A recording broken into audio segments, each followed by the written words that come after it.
All right, hello everybody, and welcome back. And it's the final day of Open Qualifiers for North American Challengers 2024. It is the first Open Qualifiers. There will be another one, but it's the final day of the first one. So for the past 4 days, or I guess 3 days if you're not including today, there has been a bit of a fight between quite a bit of teams to get to this point. You had 32 teams qualify after the first phase. The top 32 then went to the second phase where it was a double elimination bracket. In the upper bracket, we had Sad Esports yesterday qualify 2-0 against Winthrop University. Bringing the first woman to Challengers, which is going to be pretty cool. North American Challengers, which is going to be pretty cool. And it sends Winthrop University down to the lower bracket. YFP Gaming fought up against the Glazers and knocked the Glazers down to the lower bracket, as YFP Gaming did qualify for Challengers. So, if you look over, I believe right here, you can see that now Stat Esports and YFP Gaming have secured a spot in the main event of Split 1. And so that's going to be a pretty exciting start to the season. We've got some pretty cool teams going. I do think YFP, both YFP and SAD are teams that you should really be looking at as serious contenders. I think SAD especially has definitely shown that they are the makings of a very good tier 2 team. So I'm excited to see where they do end up heading. But then, as these teams have been knocked down, Winthrop and the Glazers are here to fight 1337, who has fought their way through the lower bracket, nearly all the way through, but they made it through the first round of the upper bracket. But then they got knocked down to the lower bracket, fought through lower round 2, fought through lower round 3, fought through lower round 4, had to knock out the GC World Champions 2023 Shopify Rebellion and took them out 1-3-7, then took out Nightblood Gaming. Just now, like a few minutes ago, they ended the game, the series anyway, and now we're starting the Glazers versus 1337. This is going to be a pretty exciting one. After this, there is Winthrop University versus Thinking Men. That should be an exciting one. We did see Winthrop yesterday was the match that I casted, as I did cast this one, and Winthrop put up a very solid fight. They didn't necessarily, they weren't able to beat SAD, and I think, there were moments where I don't think they were putting up the best fight that they could, but they're now up against a little bit of I would say, I'm not gonna say lesser opponent, but just someone that I think they have a better shot at than somebody like Sad, just because of how well practiced Sad is for an event like this. But without further ado, we'll go ahead and talk about the Glazers versus 1337. So this is the match that 1337 just had. So the Glazers, because they got knocked down here yesterday against YFP, they are fortunate enough that they don't actually have to. They didn't actually have to play today. They just get a free spot into the lower round 6, so they get a free shot after failing yesterday to qualify. They get another one right now. 1-3-7's match went pretty solidly for 1-3-7. Icebox went 14-12. It did have to go to OT, but then Lotus was a little bit, more dominant in their favor as it was their map pick, and it went 13-8. And there you can sort of see very standard play across the team. One thing that is important to highlight is they don't really play with flashes very much. I guess the only flash that they had here would have been Fade, technically with the prowlers and stuff, but nothing actually super flashy that's gonna stun your opponents or anything like that. So that's something to note. We'll see if they continue that throughout this next match, but you can see they sort of have these weird off-meta compositions. They decided to run Chamber on Icebox. Definitely an interesting choice. They've got Sova, they've got Sage. You don't see a whole lot of Sage as much, or I haven't seen anyway, coming into the new Icebox as it's been re-entered into the map pool. But I do think Sage still has very much so a time and a place. Then they had Viper as their only controller, and they do have Killjoy as their Sentinel. So overall, I wouldn't say it's a horrible team comp, but you just generally don't see a Chamber as your, I guess, like duelist in this case, right? Because they don't have another duelist, so they're using Chamber as sort of that player for them. But if you've got a player in Car who can hit their shots incredibly well, it doesn't really matter, right? 303 ACS is an absolutely insane number. 28 and 12 for one game is insane. I've seen players that get 28 and 12, or I guess not 28 and 12, but they only get 28 kills in an entire series, an entire best of 3 series. So doing that in one map is definitely pretty strong, right? Nearly a 30 bomb, which you don't see a lot in tournament play, just because players might make it to the high 20s, but the rest of their team typically is going to be getting enough kills that it doesn't allow it. But despite the rest of their team getting pretty even kills across the board, you do still see Car with 28 and 12 and a 303 ACS. The rest of the team not too far behind. You only have one other player above 200 ACS, but the whole team across the board definitely putting up pretty equal numbers. And so it's definitely not the worst thing in the world. Momji has 16 assists, Sage as well, in Yeji, or Yeji. I'll say Yeji. And yeah, so this is definitely looking like a very solid team. Lotus went very similarly as far as their performance. Car once again above 300 ACS to go 2 maps back to back with a above 300 ACS is insane. To have an average ACS in an entire series of 309 is pretty insane. And this time around, they had 2 players at that 200 or higher ACS mark. And Car went 23 and 14, 315 ACS. But the Killjoy, who I think is generally going to find quite a few kills on Lotus a lot of the time in Fireball Ops, it does get 20 and 12. The rest of the team falling behind just a little bit, but obviously still putting in quite a bit of work. If you've got a player above 200 ACS and then a player at 198, you're definitely all putting in work. And I do think that it's very clear 1-3-3-7 is a team that I think is meant to be at this final stage. I think that's definitely fair to say. Next up, we do have the Glazers versus YFP Gaming, which happened yesterday, and that was the second qualifying match in the upper bracket, in which YFP won, and then they qualified for the Challengers main event for this year. And the Glazers definitely had an interesting match. They went 253 ACS for Drone. The rest of the players sort of falling behind. This is across all maps, of course, on Icebox, which honestly we might see come out here just because both of these teams have been playing on it a little bit.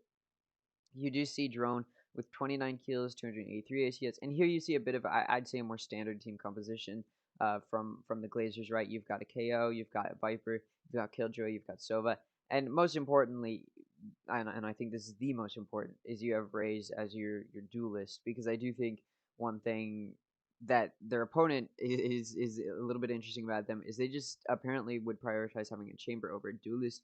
Even way back in the Chamber meta, you would still see some teams playing with a duelist on top of Chamber. So I think it's important to note that duelists are still very important, but if 1-3-3-7 can make it work without them, I think that would, or on Icebox anyway, I think that would definitely be interesting. And if they can make it work without flashes, as they have been, That'll be interesting to see versus the Glazers, of course, who are definitely playing more standard. And it doesn't work out for them against YFP, but YFP is also playing a fairly standard composition, maybe without the flashes though. And they are running double controller on this map, which I definitely think is, it's solid here and there. Obviously, YFP made up of some ex tier 2 players, so they're gonna have a pretty solid understanding of challengers and the challengers circuit, and yeah, they come out and get Icebox 15-13, which was actually their map pick, and it went into overtime. But then the Glazers just did no chance on split. I think part of it is they started on offense, and I've seen many teams that you think would do well on split. They start on offense, and that is enough to demoralize them, and they're just not quite able to do much else beyond that. And you see, a lot of their players sort of struggling here. The highest amount of kills is 16, then 15, and you've got two below that double digits mark. So definitely not as solid of a performance. And across all maps, of course, you got only one player above 200 ACS. So I think now that they're not against YFP Gaming, the Glazers have a really good shot here. But I also think with the way 1337 is looking, there's definitely a very real possibility that the Glazers just gets knocked down from the lower bracket, or sorry, from the upper bracket into the lower bracket, and then gets eliminated just shy of qualifying. I definitely think that's a very real possibility because 1337 looks really, really confident. To be fair, against Nightblood Gaming, I was watching a little bit of the matches, and I do think Nightblood wasn't necessarily making the best choices. Sometimes the game sense wasn't necessarily there, so I do think to an extent, part of the reason these ACSs are so high is the team that 1337 was up against. So we'll just see how they fare against the Glazers. And that is pretty much that as far as the previous two matches. So yeah, we get to look forward to 1337 versus the Glazers. And if we go ahead and take a look here, you might recognize some of the players here and there. We've got Drone, we've got Riku, we've got Precision, we've got Zachary, we've got Ange, who played on Madline last year. Riku played on Disguised, I believe, for a little bit there last year as well in Challengers. And he was actually a pretty good fighting force for the team. He's one of the better players, despite Disguised being as bad as it was. So I do think these two players, obviously, or sorry, yeah, Drone and Ange and Riku, all three of them have a little bit of Challengers experience. They were on, not the best teams, but that doesn't change the fact that they definitely come in here with some experience. And you can be the worst of the best, but you're still one of the best, right? I think that's something to note. So then we come over to 1337. A little bit of those lesser known names. We've got Yeji, we've got Pyro, we've got Car, Momiji, and Fireball Ops. Um, I'm not super familiar with these players, but again, I did just see them play, and they do look very confident in the play style that they're going for. So it'll definitely be interesting to see. So I'm looking forward, definitely very much so looking forward to seeing these two teams play each other. Yeah, I mean that's pretty much all I have to say at this point. Um, yeah, I will say, like, I think if I had to pick between any of the teams right now that might qualify or have already qualified, I would say SAD definitely looks like they've got the strongest chance of like doing, not being relegated, right? I do think oftentimes, or at least in my eyes, the teams that end up qualifying through the open qualifiers rather than teams that have already been in challengers, I think are more at risk for relegating. But I do think SAD is one of those teams that I think could definitely be in the top 5 or top 6. But regardless, we'll go ahead and take a look at the map select here. 1337 banned Split, and then the Glazers banned Ascent. So then Icebox was picked by 1337, and Breeze was picked by the Glazers. And then, of course, 1337 banned Bind. The Glazers banned Sunset, and that only leaves Lotus as a decider. Both of these teams have experience on Lotus. Both of these teams have some experience on Icebox. We can sort of look back at their match history and try and see what they have on Breeze. I actually don't think they've got too much with Breeze. I do think a lot of teams have been kind of avoiding it in this tournament, is what I've noticed. Yeah, not at all. The Glazers have not played on Breeze at all in this tournament. And then obviously, I do think 1337 probably has some. Doesn't look like it, actually. Yeah, it actually doesn't appear as though they do. Okay, so that's gonna be interesting. Neither of these teams have played on Ice or on Breeze yet in this tournament, so that's gonna be interesting to see. Um, but yeah, I think Icebox could go either way, just because both teams have put out some numbers on it. Obviously, 1-3-7 definitely had a pretty good performance already today on Icebox. And also Lotus. So I think this middle match of Breeze is really going to be the Glazers' chance to break through, just because I haven't seen 1-3-7 play on it, and today I've seen 1-3-7 on the other two maps put up some good numbers. So I'm definitely right now thinking more so that there's a good chance Breeze will be one of those maps that can be a good shot for the Glazers to get in there, or they're just going to be able to shut down 1-3-7 on Icebox. I'm not sure. We'll see how it does end up moving around here, and yeah, we'll go ahead and take a little bit of a listen to these casters, and yeah.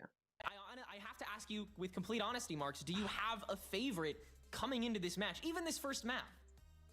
You know, when it comes down to it, I think I want to give the edge to the Glazers. I was watching the stream yesterday, and I think that they do bring a little bit more into their play style. I think that they're a little bit more adaptive, a little bit more flexible. And, you know, I talk about the exact same strategy that Lead has been kind of pulling out compositionally, and it has been working. And, you know, if it ain't broke, why fix it? Why reinvent the wheel when it's running perfectly? But at the same time, like, that longevity, I don't think that that works in the grand, long scheme of things.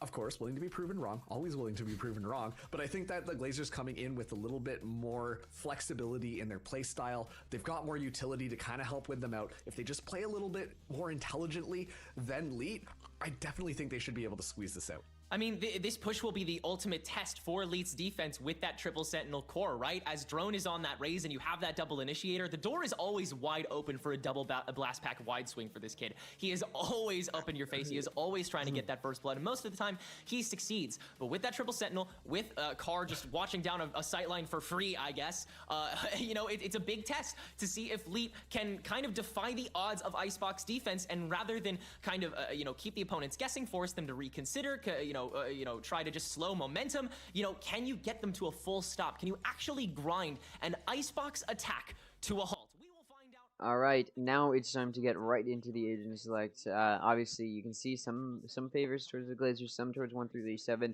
We already have the agent select 1-3-7 going. It looks like for what they went for earlier today, not yesterday. And then the Glazers going for what they went for yesterday. So pretty much what we'd expect. 1-3-7, the no duelist, no flash composition with one controller. They're going a double or triple sentinel rather. They've got Sage, Chamber, and Killjoy. Then they've got Viper and Sova as their initiators. So obviously Carr on Chamber is going to be that player you need to look out for. He is like a different breed on it. So you do definitely need to be wary of Carr if you are in front of that really just any gun that's in his hand. He's going to be putting up some impressive numbers, I would expect. But the rest of the team does need to help support that, and with 3 Sentinels, that might be a bit difficult, especially on that offense, to try and figure some stuff out. I think defense will definitely be their side. I mean, obviously, they're running 3 Sentinels. Defense is going to be a lot easier for them. But if they do get the spike down, it's probably around to win. The Glazers, on the other hand, running for a more traditional composition, I'd say. We've got KO, Sova, a Sentinel in Killjoy, then they've got Viper and Raze. So double initiator, KO, Sova, pretty solid. Then you've got Killjoy as your Sentinel, pretty standard. Raze as your duelist, and then Viper as your controller. I do think the Glazers are just going for, I think, a composition I would expect to see in this map. I wouldn't be surprised about is double initiator. I've seen some teams play around with double controller. I've seen some teams play around with really just anything you can think of. But I do think, especially coming into the re-entry of Icebox into this map pool, this is just a composition I would expect to see. Regardless, it is going to start off with the Glazers on offense, and they are getting ready to aggress into A, and 1-3-7 is very happy to take these fights. Yeji manages to get into A nest, but is not quite able to do much there. They are shut down by drone. Now it's going to be a 4v5 for 1-3-7. And it does look like the Glazers still just wants to stay here. They're cutting sound a little bit, perhaps hoping they can bait out or rotate over towards B. Nobody's really moving, though. I do think 1-3-7, you can see them pinging mid a little bit. They're very aware that there could be some players mid. And there is. Ange is lurking a little bit towards that. Maybe perhaps trying to get through too, but we'll see. Although they are not there, so and there is a turret in kitchen, so no bait is going to prevent, uh, or is going to get 1337 over towards kitchen. And as nobody has moved, the Glazers is ready to start this entry. They're going to do some work, able to get 3 is Precision, Drone, and Zachary each find 1. Car, who we were propping up a bit coming into this, is able to find 1, but that's going to be it, and it does leave Fireball at the Killjoy in a 1v4. On a pistol, no util. I mean, okay. I was gonna say there's not a whole lot they can do, but they do take out the other Killjoy in Riku, but Fireball does fall. And that will be the Glazers with the first round on their offense. So 1337 does struggle a little bit there. They did decide to take that early aggressive fight towards A. It's good though. They did read that it was going to be an A aggression. I think one thing that they struggled with is had Yeji within Nest been able to find some contact, I think it could have gone a little bit differently. But they did just get killed, and so then they were just down their stage, and that's one of your sentinels, right? That's going to be one of your bonus, your +1s coming into your defense, and so losing that, especially on a pistol, definitely hurt them a little bit. All right, and now Car was planning on maybe pushing up a little bit for some damage, but that 0 point is going to suppress those players, and now 1337 is getting ready to aggress towards A. We do have 2 players from 1337 going for a flank, and just ready for it with the Outlaw going to take out Momiji. Now it's going to be a 4v5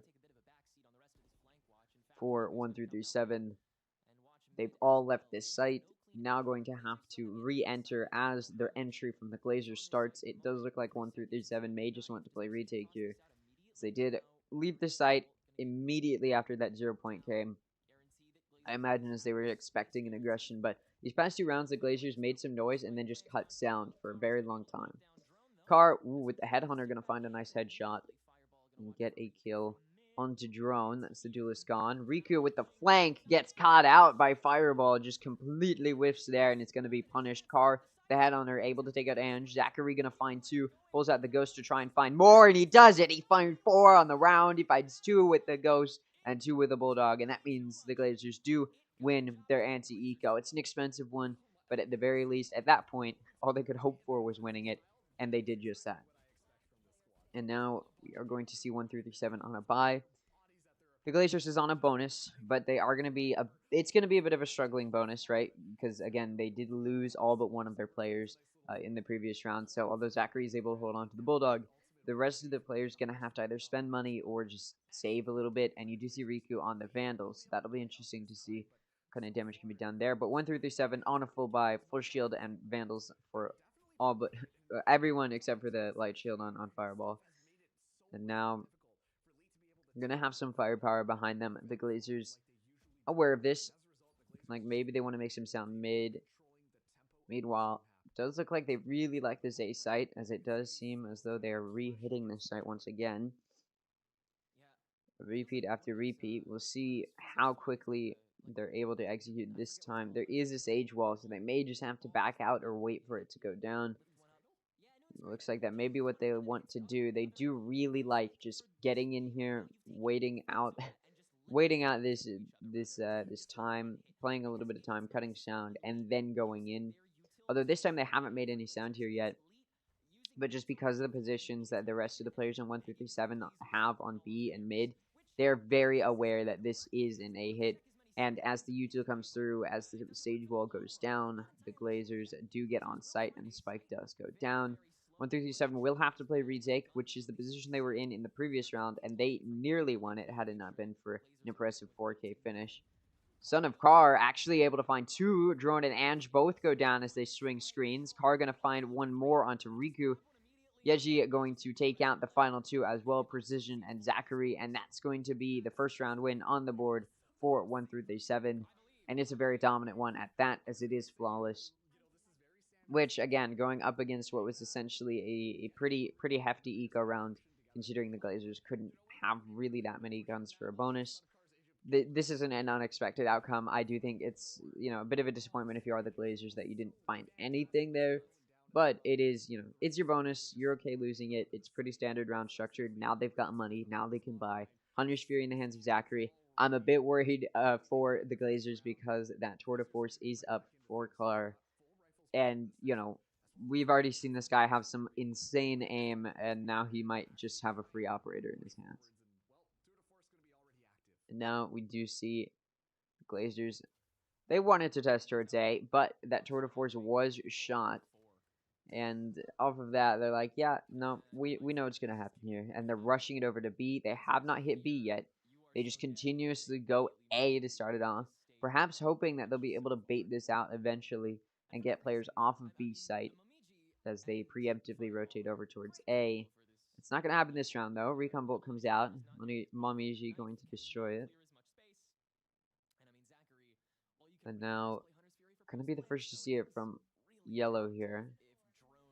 Poison Cloud going up, sending a bit of that controller smoke out, preventing some of that quick aggression they might be anticipating. And you can see 1-3-7 is doing a really good job. They've done it in the past few rounds. You see them taking space on the sites that they aren't pushed up on, right? You do see, right, you've got Yeji currently clearing it out pretty effectively. And oh my god, on the site, Fireball going to find 2. Yeji is able to find 1, but it's just a complete wipe down from 1-3-7. A very quick loss on the first full buy from both sides for the Glazers. That was dominant. But what I was highlighting is 1-3-7, right? They're doing a really good job of making sure that they have vision on where these players might be. Like 1-3-7 has these players that are holding very aggressive positions on B, and they've got these players that are willing to take any fights they have on A. So if they don't hear anything on A, but they have potentially heard some stuff on B, they're just going to start inching their way up on A to make sure that nobody's going A. Then, if they do find people on B going to continue to inch up on B to see if there's anybody going B and make sure that there isn't. So they confirm, without even having to see the players on one of the other sites, that there's, which site is being hit just by pushing up a little bit on the site that they think is less protected. So pretty proactive, and it's definitely going to help 1-3-7 here if they can continue to get this working. This round, though, you do see the Glazers splitting up just a bit to start it off, making a bit of noise mid. Now backing up.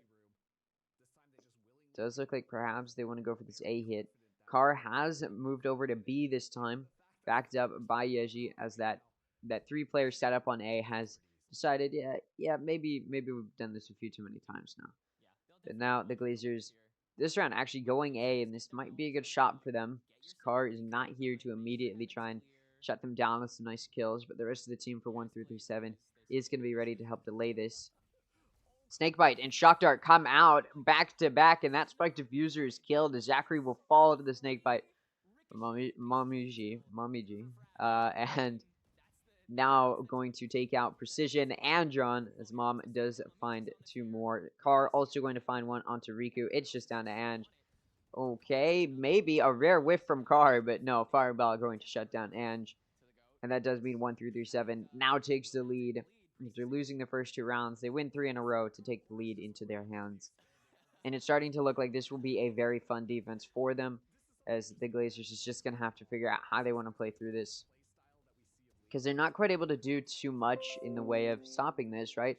They went in for that plant. There was a 0 point that possibly could have been used maybe to throw up towards Raptors, make sure there was nobody that was going to stop that or try and stop that plant from going off. Obviously, with hindsight, there's a chance the 0 point was already used elsewhere, so I can't blame them for sure. But that is sort of the counter to that scenario. Yeah, 0 point is used very early here, just to clear out any players that are playing close. And it does look like the Glazers do want to potentially bait out a hit on A and get ready to go B. But if there's one thing we've seen about 1-3-7, they are very methodical in the timings of when to leave sites. And as I say that, timing as 1-3-7 backs up a little bit, just a little bit late. Riku going to take out Yeji, finish them off with the turret, it seems. It's going to be 4v4. They are just unaware. 1-3-7 has no idea that this spike is going down on B. Drone is able to take out Mom. Oh, Riku barely misses that operator shot. Still does not expect Carr there. Riku's able to take out Fireball, though, before they fall. Son of Carr with a shorty. And Ange sees them right through the smoke. A bit of timing there for Carr. It's been a poor timing round for him. And the Glazers do take not the lead back, but they do tie it back up. to try and poise themselves to take the lead, and they put an end to that win streak.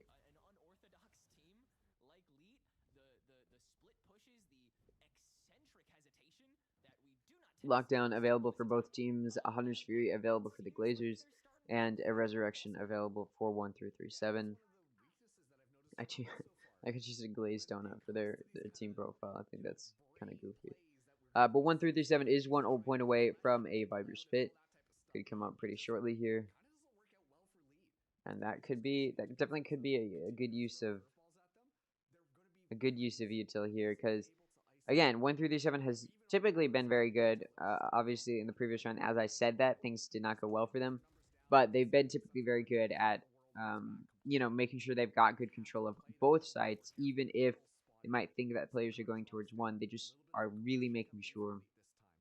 So we'll see that's going to follow suit here. We do see Son of Car waiting. Drone going to peek out. Hey, that's an operator. Let's just leave.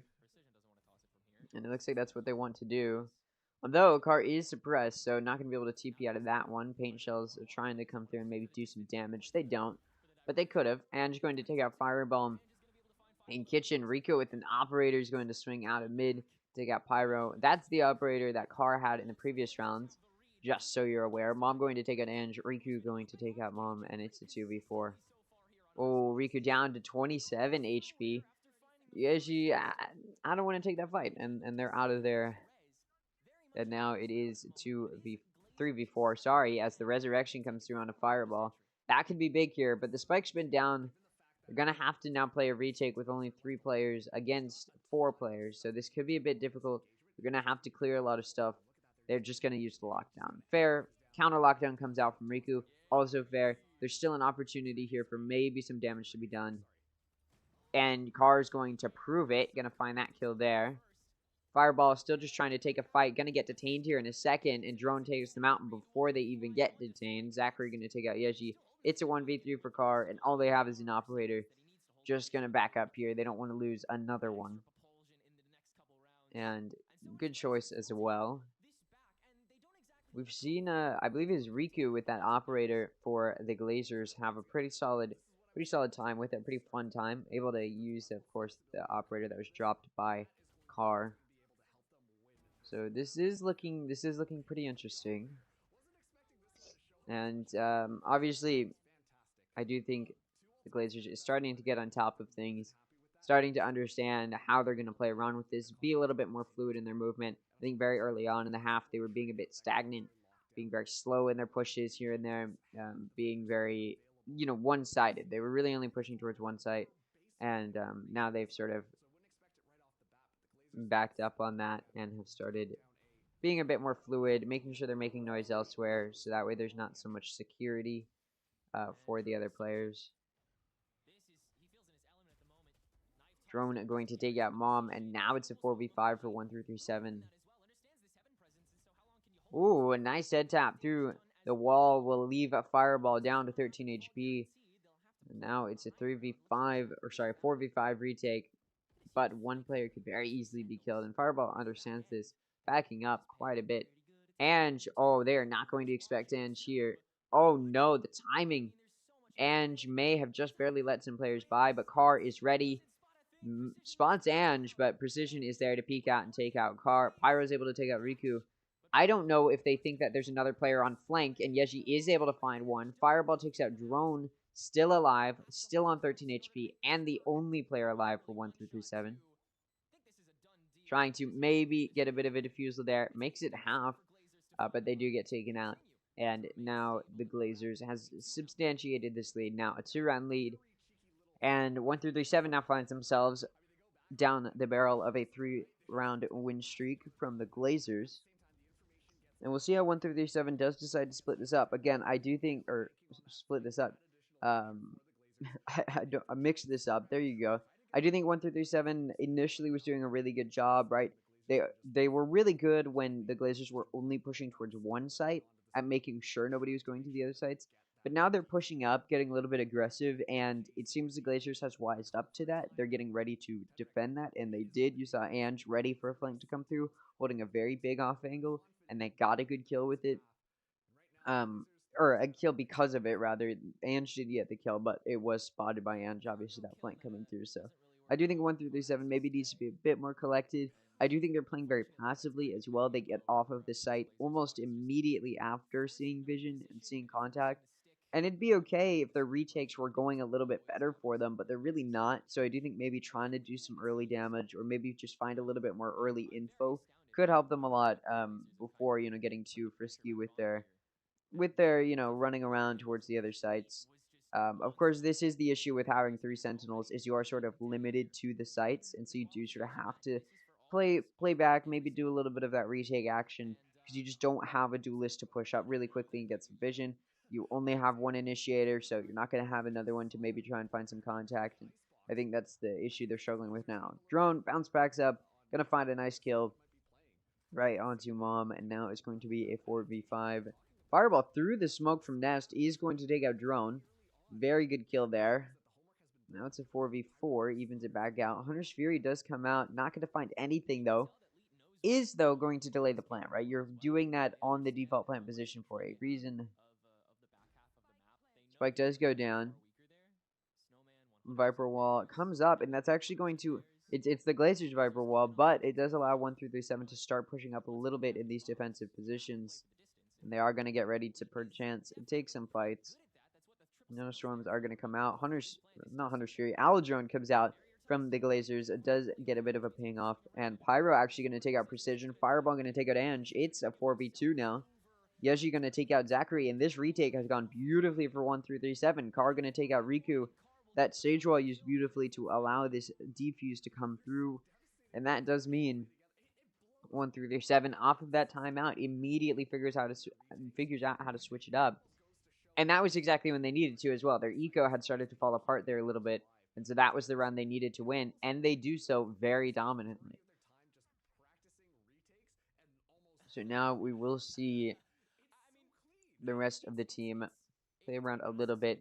We do have that Viper's Pit up for Mom. We'll see where they do decide to use it. Car, one away from that turret of force, could definitely be a key factor here. And we'll see how they do end up using it. We'll get the Glazer. We'll get the Glazers moving up. Looks like a little bit of a split push. 3 going down mid, 2 going down A. Making a little bit of noise A. Precision is able to take out Yeji, and that's from mid, and right at that time, Car swings around, makes sure nobody's going screens, and gets taken out by Riku. Ange going to take out Pyro after Pyro takes out Precision, so it's a 2v4 right now, and Ange is able to take out Mom, but it's going to be a 1v4 now for Fireball. Despite damage done to Ange, I don't know how easily Fireball will be able to cash in on that. They know where Fireball is as well, using quite a bit of that stall util, and Ange swings up. Fireball just not anticipating it, even in the slightest, and they will go down. So despite 1-3-7 having a good round, they do fall, and now they're on a bit of a tough position. Car does have that tour de force available, and that may be their best bet here. I'm just going to buy a few of those Headhunter rounds, and then pull it out. Just sort of look at this KD. I do think, obviously, you can see the Glazers' kills are spread out a little bit more evenly. Could definitely be part of that. I also just think they've started to play very strategically and calculated going into these rounds. They know exactly what to do. Their mid-round decision-making has been pretty good as well. They do just keep hitting A, and for a while it wasn't working. Now it's working for them. But this round, they do decide to hit towards B. Although B has been a bit of a struggle point for them, so we'll see how it does go this time around. Fireball, nice peek, nice pick as they peek. Mom also going to take out Drone. And going and peeking mid, going to take out Yeji. Oh, and Car misses the shot with the tour de force, and Ange is able to punish. That does now make this a 3v3. And the Glazers are going to push up on B. There is an alarm pot that will go off. Riku has gotten this operator in their hands. We will see how this is going to be played for this post plant, as they will likely be able to get this spike down. Glazers has gotten that Viper's Pit up. The null command is also ready to come up if they need it. And Andrews just left the Viper's Pit entirely to go take fights. Does go down. Fireball able to find a nice pick onto Riku as well, and Precision. That's 3 kills for Fireball in the round.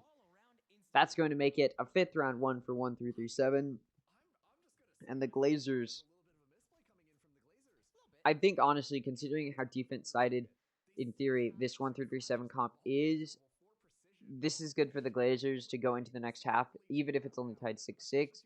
But if they can take the lead, it's even better. And considering this is 1337's map pick, it'd be really good for the Glazers to take it here. 3 ults available for 1337. They've got that Viper's Pit still. They have a Resurrection, and they do have a Lockdown. No Command is still available for the Glazers. That's going to be the only ults in this last round. Unless, obviously, that Hunter's Fury may get up for the Glazers, but that's it. That's an if Zachary can get 2 ult points. And now, the Glazers doing a bit of devaulting. They're just playing slow, waiting it out a bit, hoping to find contact, maybe an overzealous 1337 pushing out when they shouldn't. But 1337 is playing back. They're very aware that sound has been cut. Alright, let's bait it out over towards B, and they do just that. The null command is doing a really good job of that. As you do see 1337 slowly pushing over here. Drone is there as well. The rest of the Glazers are going to get this bike down on A. It's a really good bait.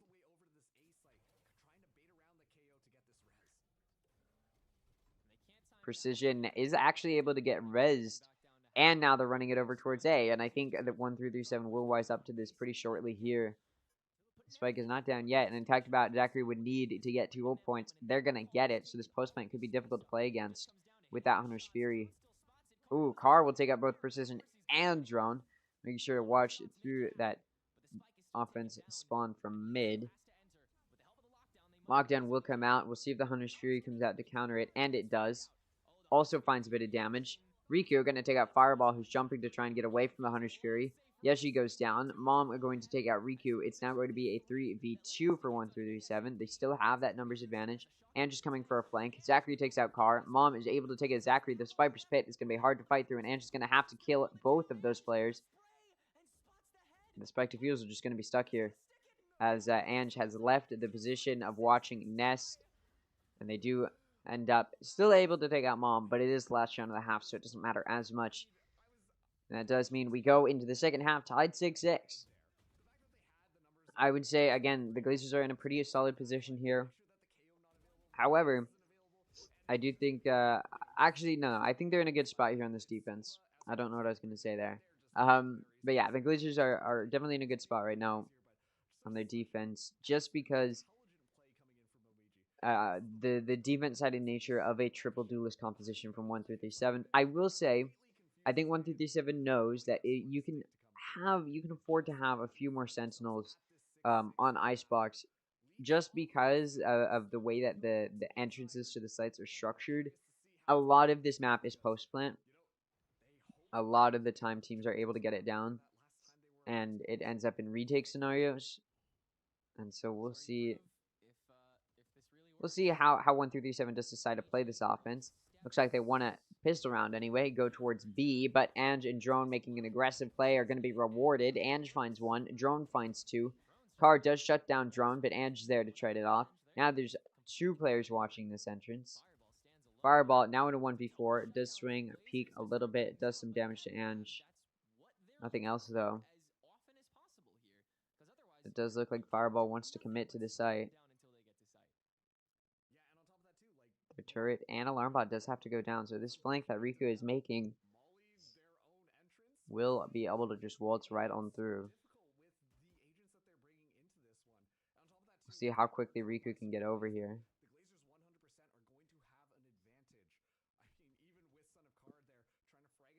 And it is about to come to fruition. I do think Fireball realizes the potential of a flank, but with so many people to worry about, that possibility of a flank not even going to matter. Zachary will take out Fireball.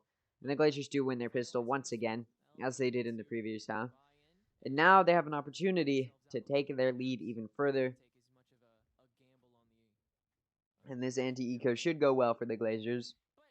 Although their previous anti-eco did not go that well, 1337 was able to do a really good job of shutting them down, but they didn't get the round, so at the very least the Glazers still got it. We'll see if the Glazers is able to make this one a little bit more dominant now. And we'll see where they take it. It does look like 1337 wants to push over towards A. The Glazers do have two players here, Zachary and Drone, pushed up a little bit. Zachary wanting to get that ult point. And they do. The orb's picked up.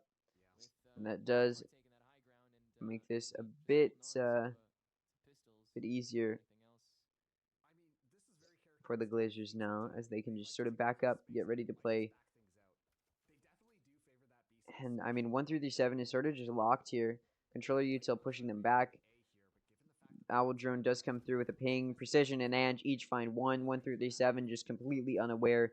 The team pushing extremely slowly here. 1337 at this point not going to be able to make too much contact. There's three players here, one coming for the flank. There's nobody to watch flank. 1337 is going to have to pick up the pace right now. Pain shells, though, delaying quite a bit. Carr is able to start pushing up a little. The fragment is going to spend a little bit more. Riku's coming now for this flank, and again, nobody to watch the flank. They're just not anticipating it. Riku going to take out Pyro and Yeji, and is able to swing and take out Carr as well. And that's a flawless anti-eco for the Glazers. Much better than their previous round. Again, without a duelist, 1337 is going to have a bit of a hard time trying to clear an entry onto these sites. They're relying on this player in Carr to put up the same numbers that they did earlier today. But Carr has been struggling just a bit here and there. I think initially they looked super strong, but I do just think they started to falter just a bit. It does look like we're going to see 1337 now able to get this play going with some guns. Trademark goes out, make sure nobody's about to drop from Nest. And Drone is in Nest, so we'll see how they approach this. It does look like, though, 1337 just wanted to make some noise, maybe put that trademark down, and now they're getting out of there. I expect Carr to take a fight in towards mid, just because of that trademark on A, although they may just leave it. It does look like they're going to leave it, so that will be out of range. That's actually a big clue to Drone as to where these players are going. So they're going to be able to see, hey, the trademark's offline, they're out of range. They're going B. And 1337 is going to have to push into some players expecting this push. And currently sort of alone watching this angle.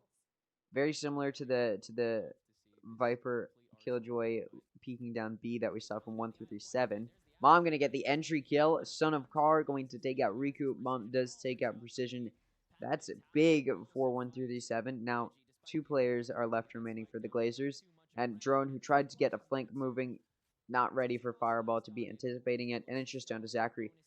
Zachary did get 4 kills on their previous anti-eco.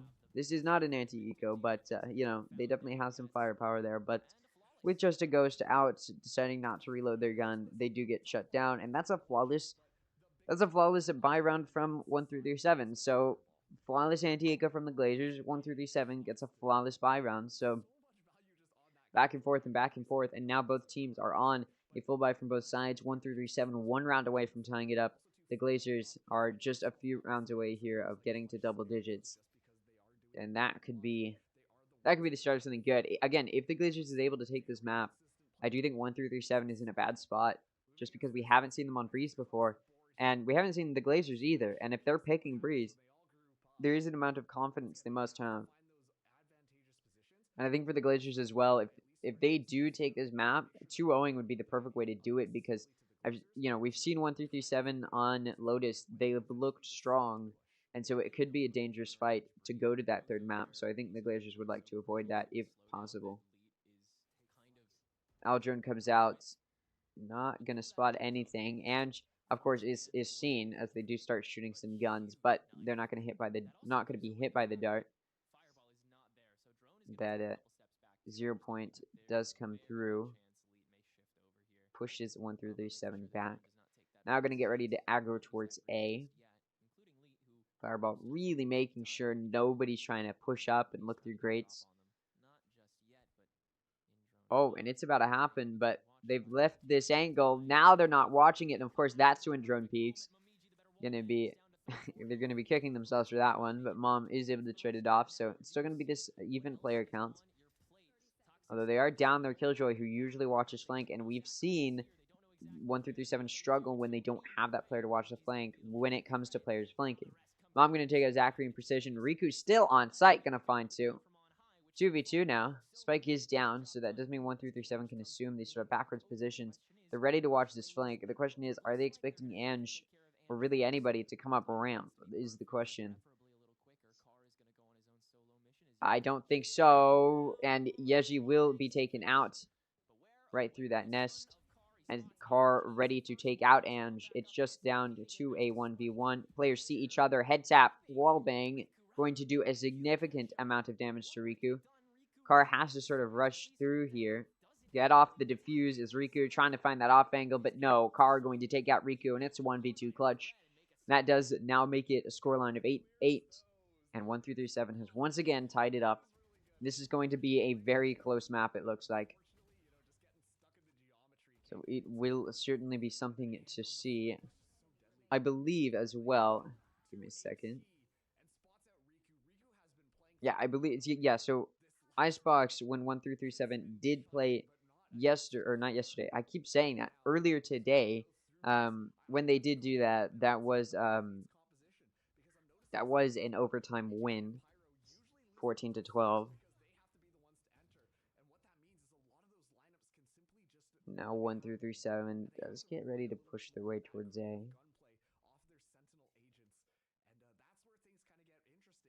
And they're backing up just a bit. Getting ready to maybe make their way, again, a little bit deeper. You did see Drone on top of pipes there, ready to push them back, and they do just that. Now 1-3-7 gonna back up a bit. Ange was taking an aggressive stance, or still is taking an aggressive stance. Deep up that A, or that B entrance. Okay, you do see 1-3-7 aware that Garage could have a player within it. And not expecting the off angle to be held. Pyro goes down, gun can be picked up by Ange. Flank can ensue from Riku, backed up by Ange now. So the pace does have to quicken here for 1-3-7, but Precision with a Sheriff on site gonna have something to say about it. Carr gonna take out Precision and Drone though. Ready to shut these players down. Riku is able to take out Mom. Again, this flank coming through. Pace did need to quicken, and it does. Trademark now goes off. Nanostorm coming out. They're aware of where Zachary is. This spike needs to go down relatively soon. Fireball, though, watching the flank, able to take out Riku. Turn, take out Zachary. Now it's down to Ange in a 1v2. With that Vandal they picked up earlier, so they do have a gun. It's possible. Spike goes down. Now post-plant time. 1-3-7 does back up. They know where this player is. Hey, let's watch from screens. I do think Ange should be somewhat aware that that's a possibility. Although you cannot ever be entirely sure. Do know at least one is near rafters. And they have a potential to clear out Carr, but they're not holding that corner. They're holding a bit of an off. And, of course, Ange not ready for that. So Carr does find that kill.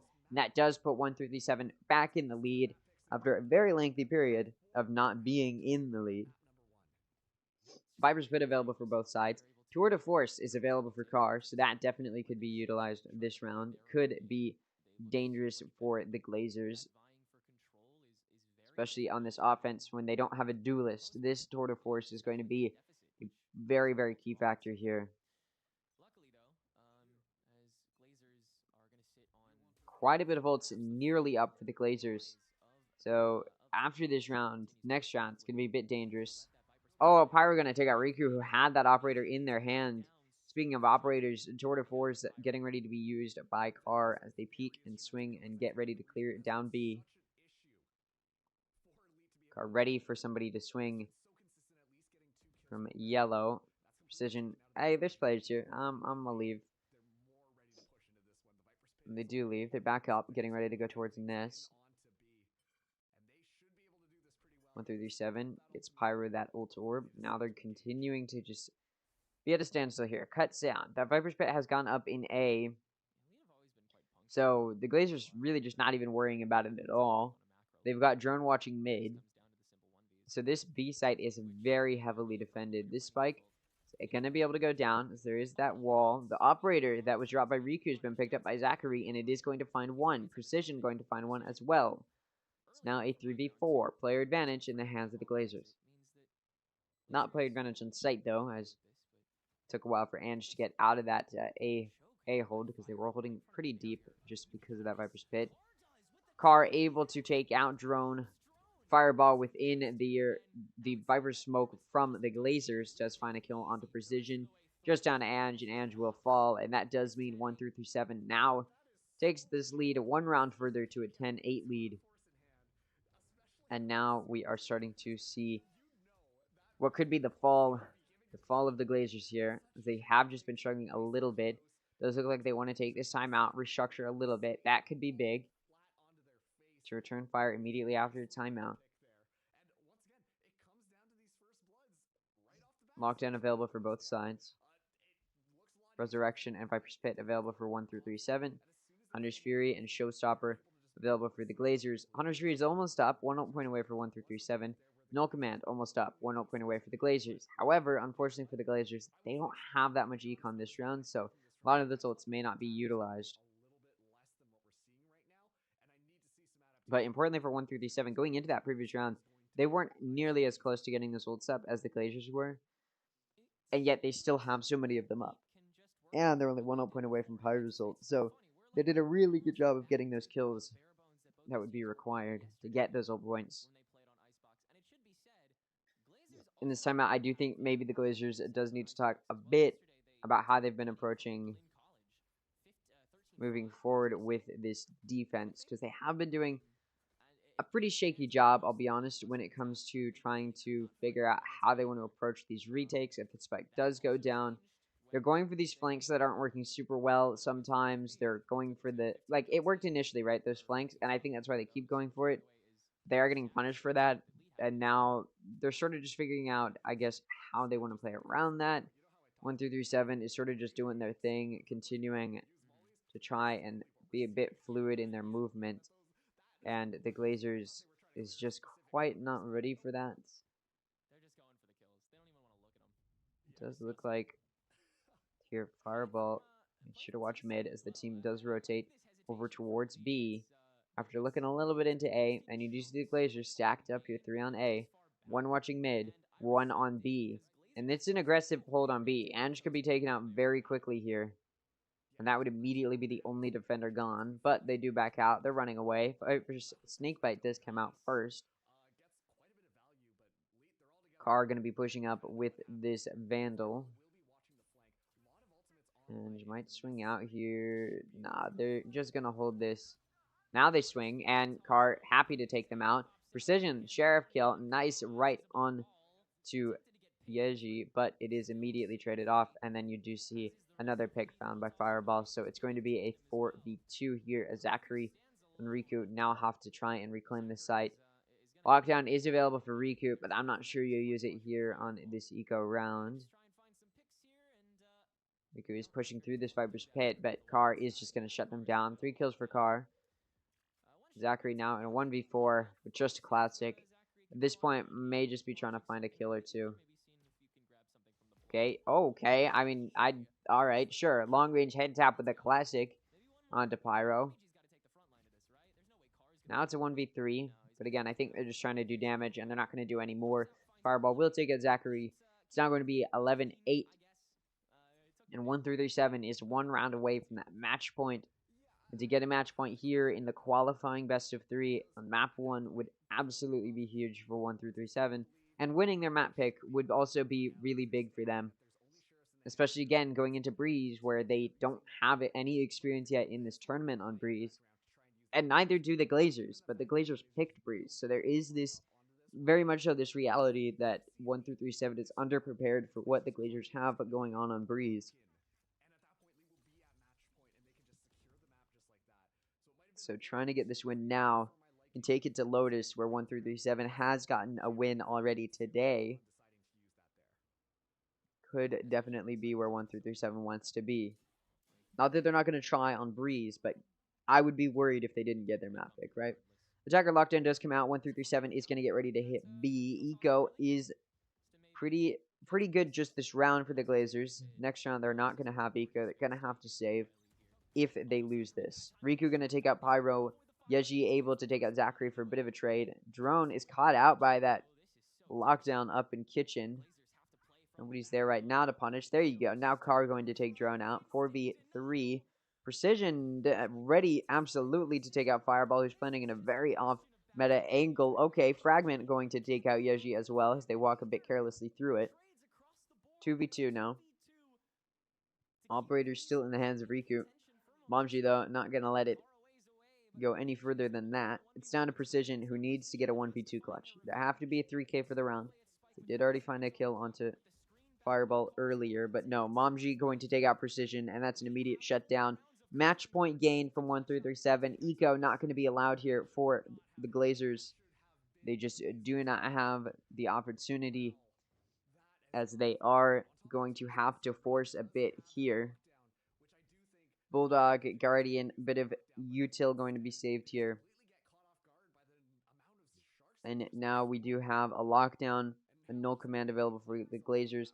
Resurrection, and somehow Car is already almost already one ult point away to getting their ult up, despite using it just a few rounds ago. Car with 27 kills already. Could continue as well. Null command, not null command, 0 point can be used to suppress those players pushing up towards B. Get some vision. Oh, what a nice spot flash for Precision. Gonna find so many impactful kills. Car not going to be able to do any more than one. And unfortunately for Fireball, they were able to find one, but they do fall. And that's big for the Glazers because, again, they did not have the best eco. They went for this aggressive play. It's a bit of a gamble. They wanted to go B because that's the only place 1-3-3-7 has had a whole lot of success so far. And it's a perfectly placed hit. It's going to shut 1-3-3-7 down. Now the Glazers have a bit more money to work around with. Still only going to have a Guardian for Zachary, but at the very least, all of the util is going to be available. Null command and lockdown are still available. Shorter force has been gained for 1-3-3-7. So Son of Car does have quite an opportunity to have some fun here. It does look like Car wants to push up in towards A. Spike does have the opportunity to go down.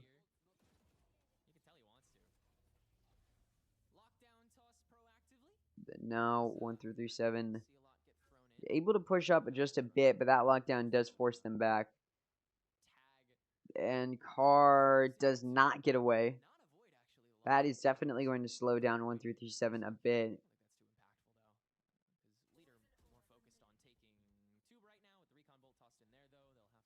And is actually able to get a nice flank pick.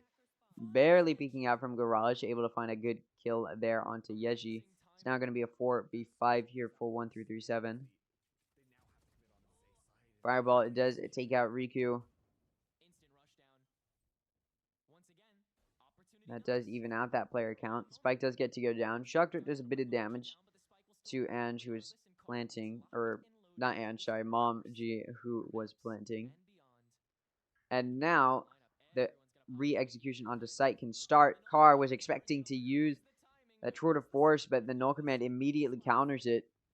Takes it out of their hand, and now it's going to be a 3v4. Pyro able to take out Precision. Drone, though, going to take out Pyro. Zachary going to take out Fireball. It's just down to Momji. Not going to do much else, and that does mean the Glazers is working their way. However, slowly, they're very close. Extremely close, even, to getting it towards that overtime possibility. 1-3-3-7 probably did not want to go to overtime on Icebox again, but they can.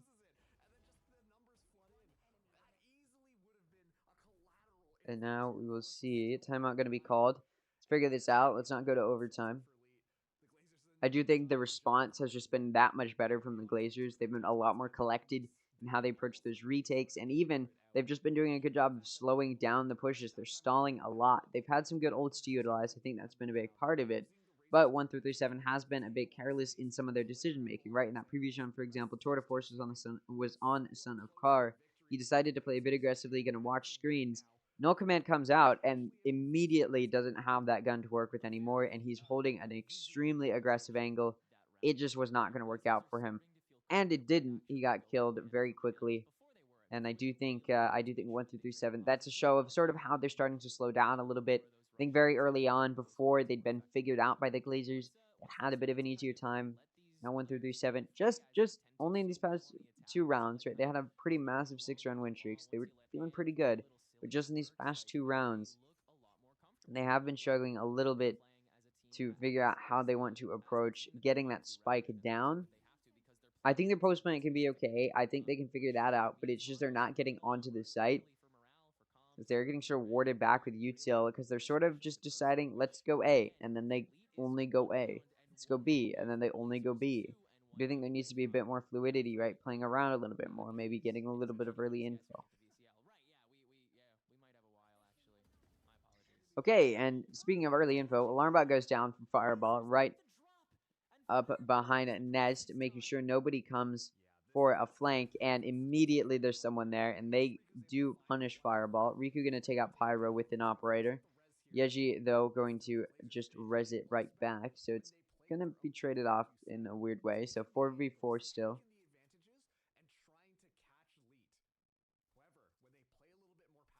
And now we do see 1-3-7 a bit calmer here. Aldrin does go in towards A. I believe that was heard, so 1-3-7 gonna be expected by the Glazers to go towards A. Okay, and if they had just sprayed a little bit there, that could have been a very, very good kill there. But they didn't. Drone gonna take out Mom. Son of Kar able to take out Drone. This Hunter's Fury is gonna do some damage. Precision able to take out Yeji. Pyro is actually pretty deep into the site on rafters, able to catch some players off guard. And Zachary, Precision has dropped down from Nest with only 3 kills, or sorry, not with only 3 kills, but with the 3rd kill. Does find that final kill onto Pyro. Hunter's Fury available for 1-3-7. Showstopper available for the Glazers. And now the Glazers 1 round away from taking it towards overtime with a 4-round win streak. It's definitely going to feel good to go into overtime with that sort of momentum.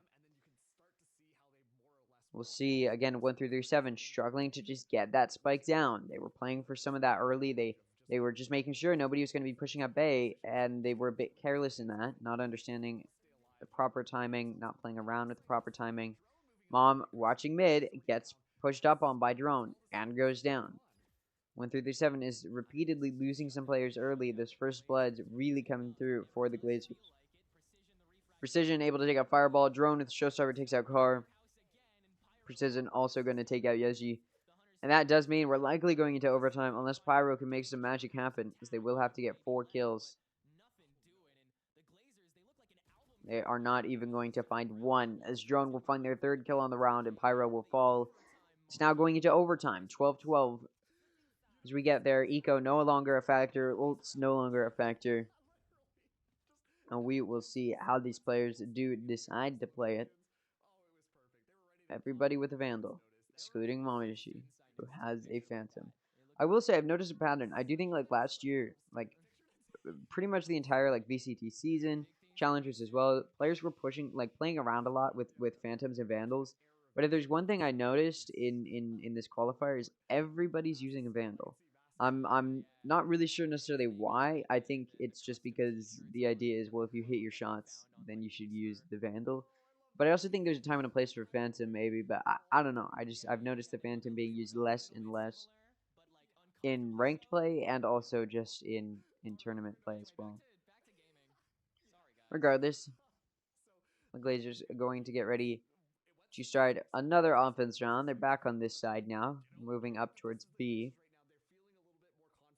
And 1-3-7 going to be ready to stop them, going for this Killjoy Viper setup on B as they had done previously. We'll see how Mom does play this. Swings out from yellow to see how many players are here. Oh, these pain shells. Yeah, push her right into Drone. And Precision going to take out Fireball. Spike trying to go down. The Guardian spray through this, or Vandal spray through the smoke. Trying to take them down, but will not. So Zachary's able to plant. Riku able to get a nice kill onto Car. This has gone horribly for Car. Zachary going to take out Pyro. Yeji going to take out Zachary. It's a 1v4 now. 137 struggling this round. Yeah, and Ange going to shut down Yeji. This map was in the grasp of their hands. Map 1 of the qualifying series to go to Challengers was right there in the palm of 1-3-3-7's hands. And now they're letting it slip. Right when they need to not be letting it slip, they are. Now they're going to have to win their defensive round. This side they were or offensive round, sorry. The side they were very much so struggling on as we came into overtime at the end of the previous half. So 1-3-3-7 does have to sort of figure out some magic they hadn't previously.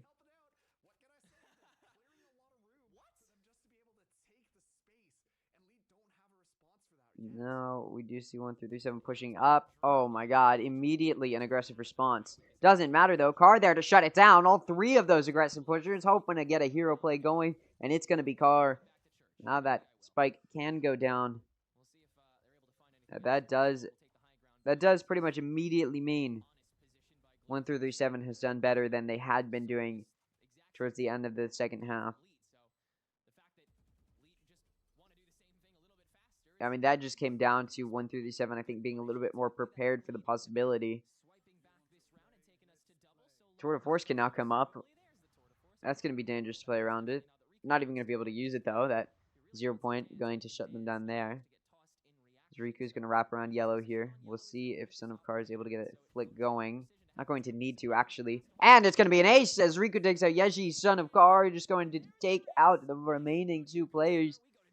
Apparently, Car has had enough. Just ready to get over with this map. I mean, okay, buddy. Sure, find the first 3 kills. Then go and get an ace. Why not? Just do it to us.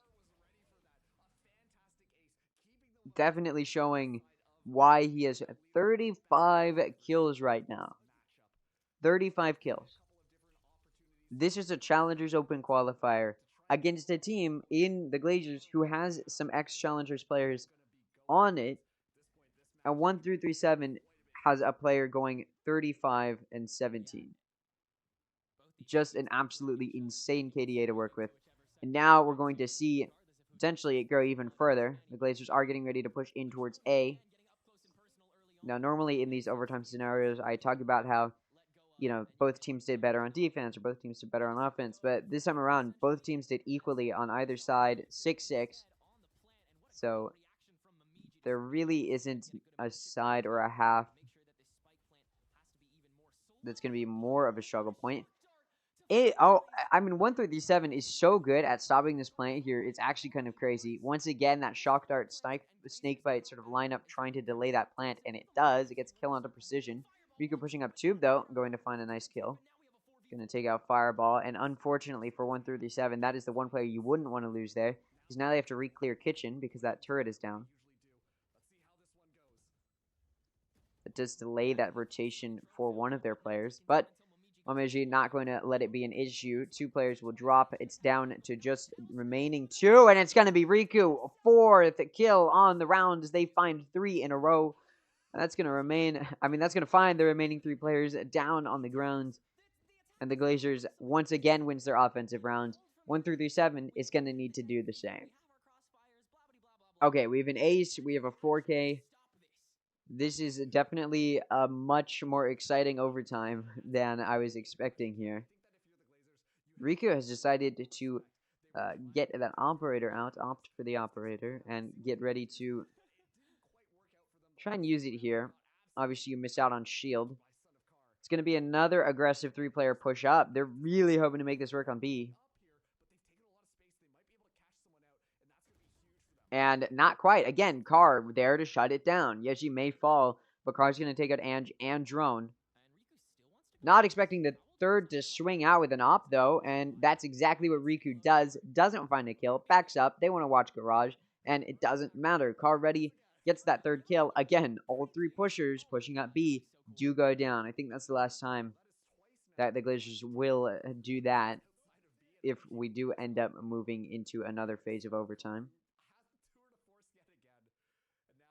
One player on either side. Do they expect Precision so aggressive here on A? It's 1, 2, 3, 7 does decide this is where they want to take their business. They were, and Carr once again on for the ace. 4th kill on the round on Precision. Zachary in a 1v3. The last thing you want is a back-to-back ace on your opponent's offense during overtime. I mean, that would just be in pretty much exactly the same fashion, too, as well. Getting this first 3 as you try and make it the exact same aggressive play. And it's going to be another ace. I mean, you can't make this up. Carr just going to continue to find 5 players, take them all out. 40 kills. 40 kills. I'm in disbelief. I haven't seen a player drop 40 in a in a tournament in a long, long time. Even when I've watched like tier 2 teams play against, lower tier 3 teams, it wasn't that dominant for one player. I mean, this is very clearly Carr is here to win. And I mean, it's unfortunate that the only way you get this high of a number is when you are this close against another team and it has to go this long. But that doesn't take away from how impressive it's been. Now the Glazers, they want to take their business towards B. See what they can do as they do push up.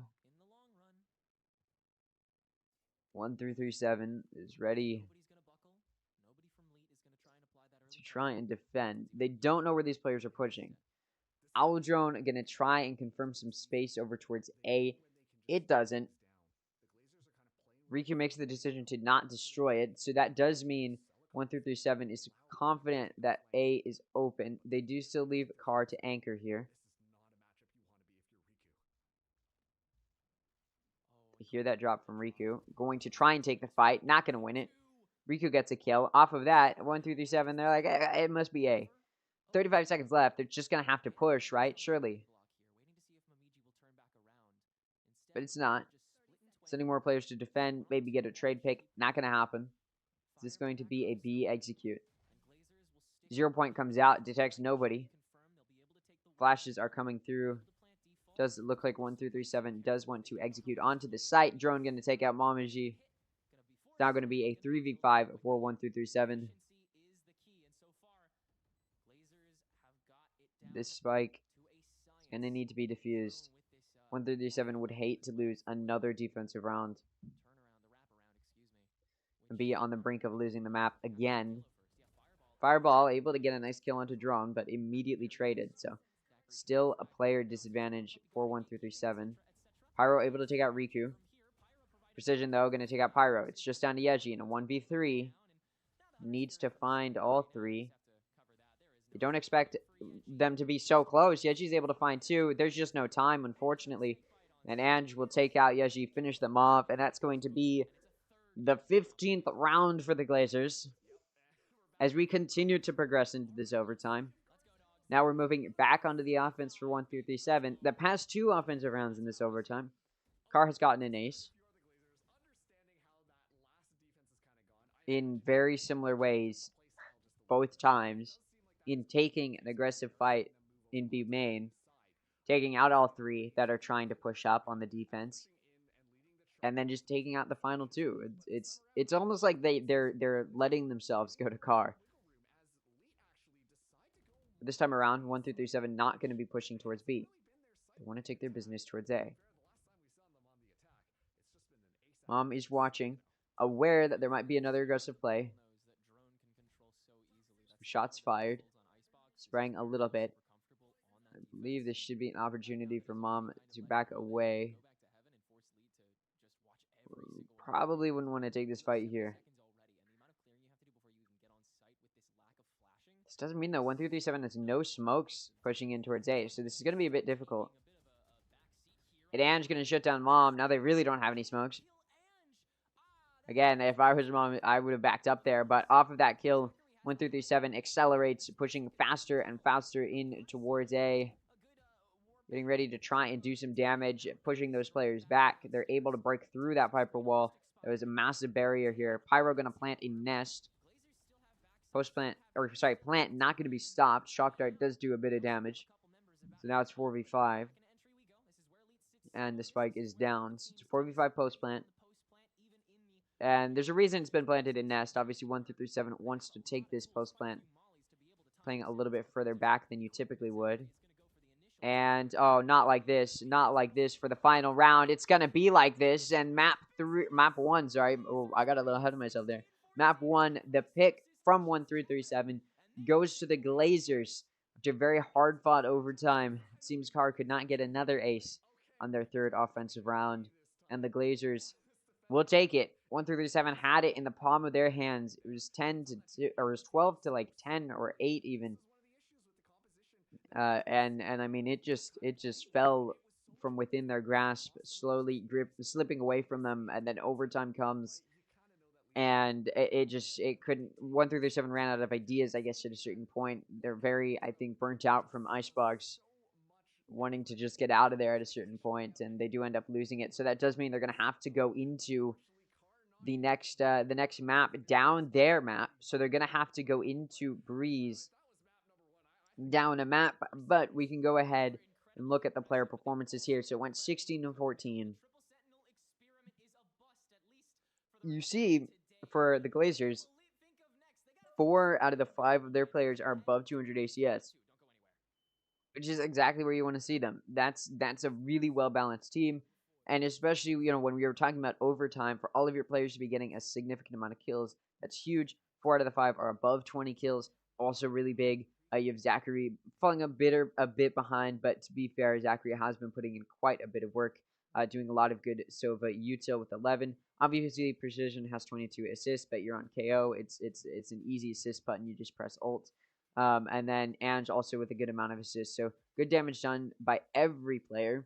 Of course, Ange being that MVP, just with the performance they were able to put up.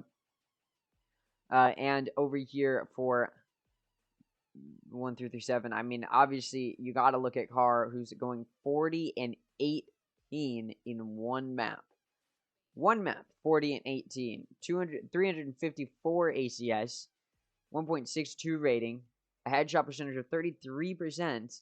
Very, very dominant there for Carr. Then you head over towards the rest of the team, a little bit further behind. 2 of the other players are above 200 ACS for a total of 3 above 200. Now, when you've got a player getting this many kills, it doesn't matter as much. The issue is just in the other players' abilities to execute when they need to, and when you've got a player below 100, that does start to weigh on you just a little bit. And obviously, the numbers are going to go further and further down when you go into overtime, and more stress is being put on you, and maybe you're getting taken out earlier and earlier. I will say, on stage, Yeji did die quite a bit, 24 deaths. Considering there were 30 rounds, that's all but 6 rounds. That's a lot of deaths, and I do think at a certain point that does weigh on Yeji and on 1-3-7. So it's important to note there. They're going to have to pick that up a little bit going to Breeze.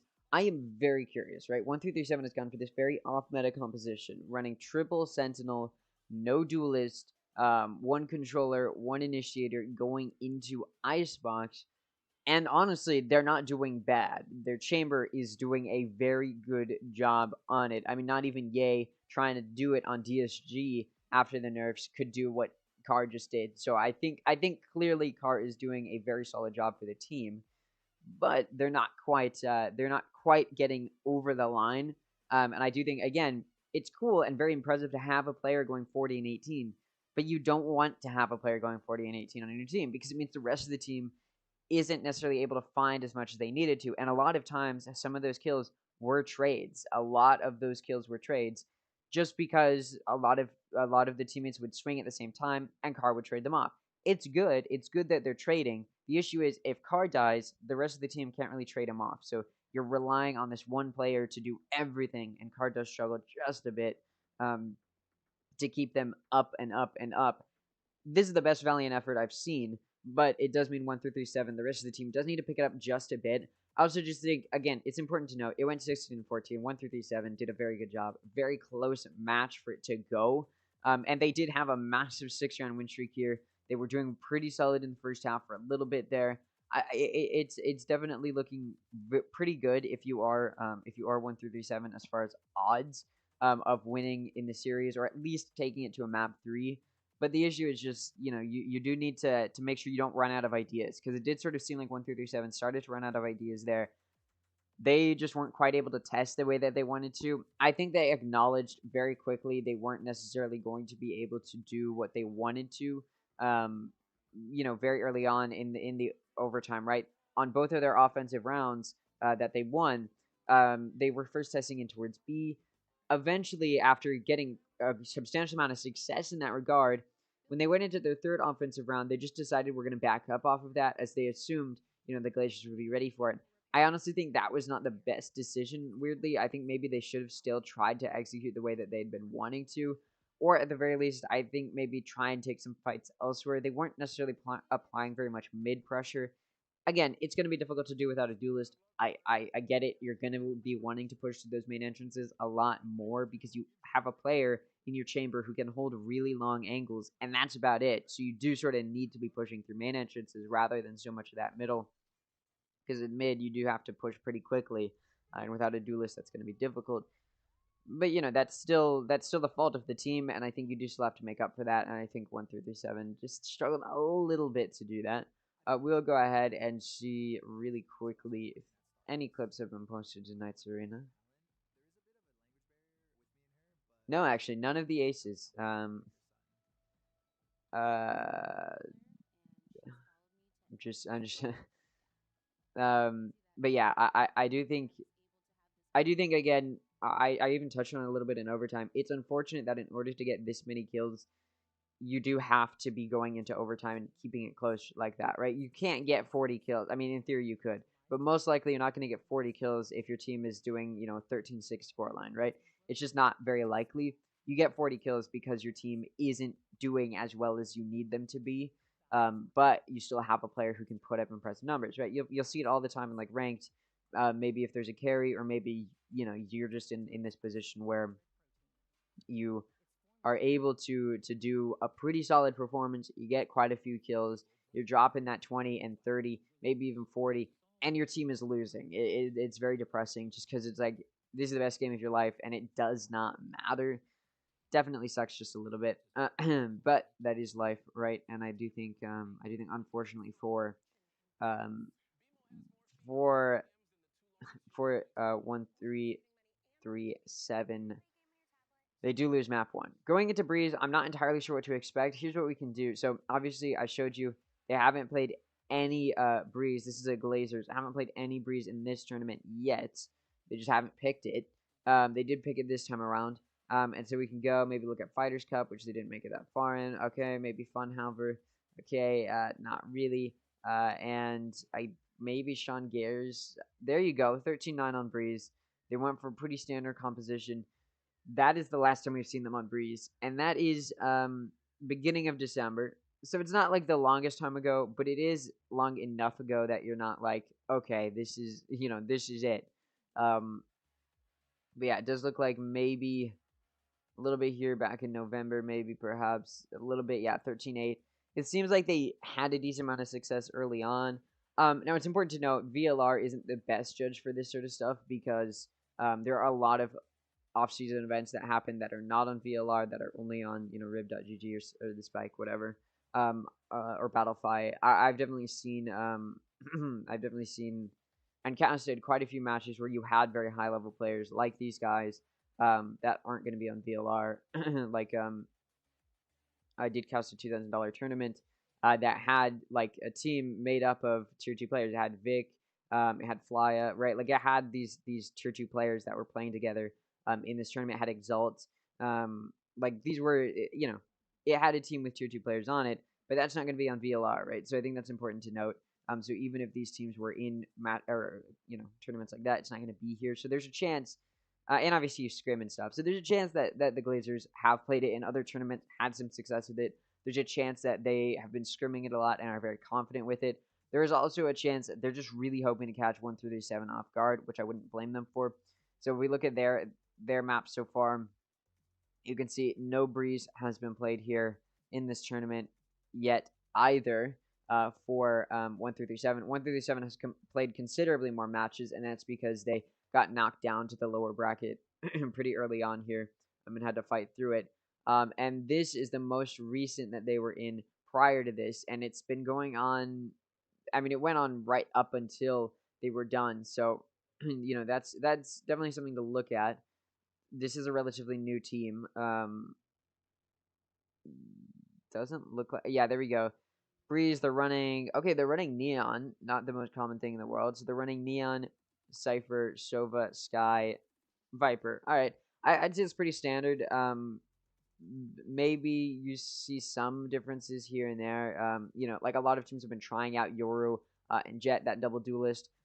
Which honestly, like this composition, I'm not upset with. I think if you know how to play Yoru, it can work. Obviously, they did lose to that composition, so there's some element of that. So it'll be interesting to see what composition they do decide to go for. If they do decide to run that Neon, I'll be interested to see it. I haven't seen Neon and Breeze in a really long time. A lot of people stopped playing Neon, period, in pro play. I think the last time she was popular was on Fracture, and that's because you had what was his name? That's because you had. I'll remember it. I'm not gonna remember it.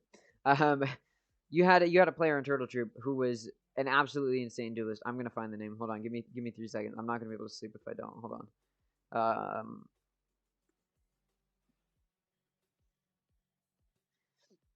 It was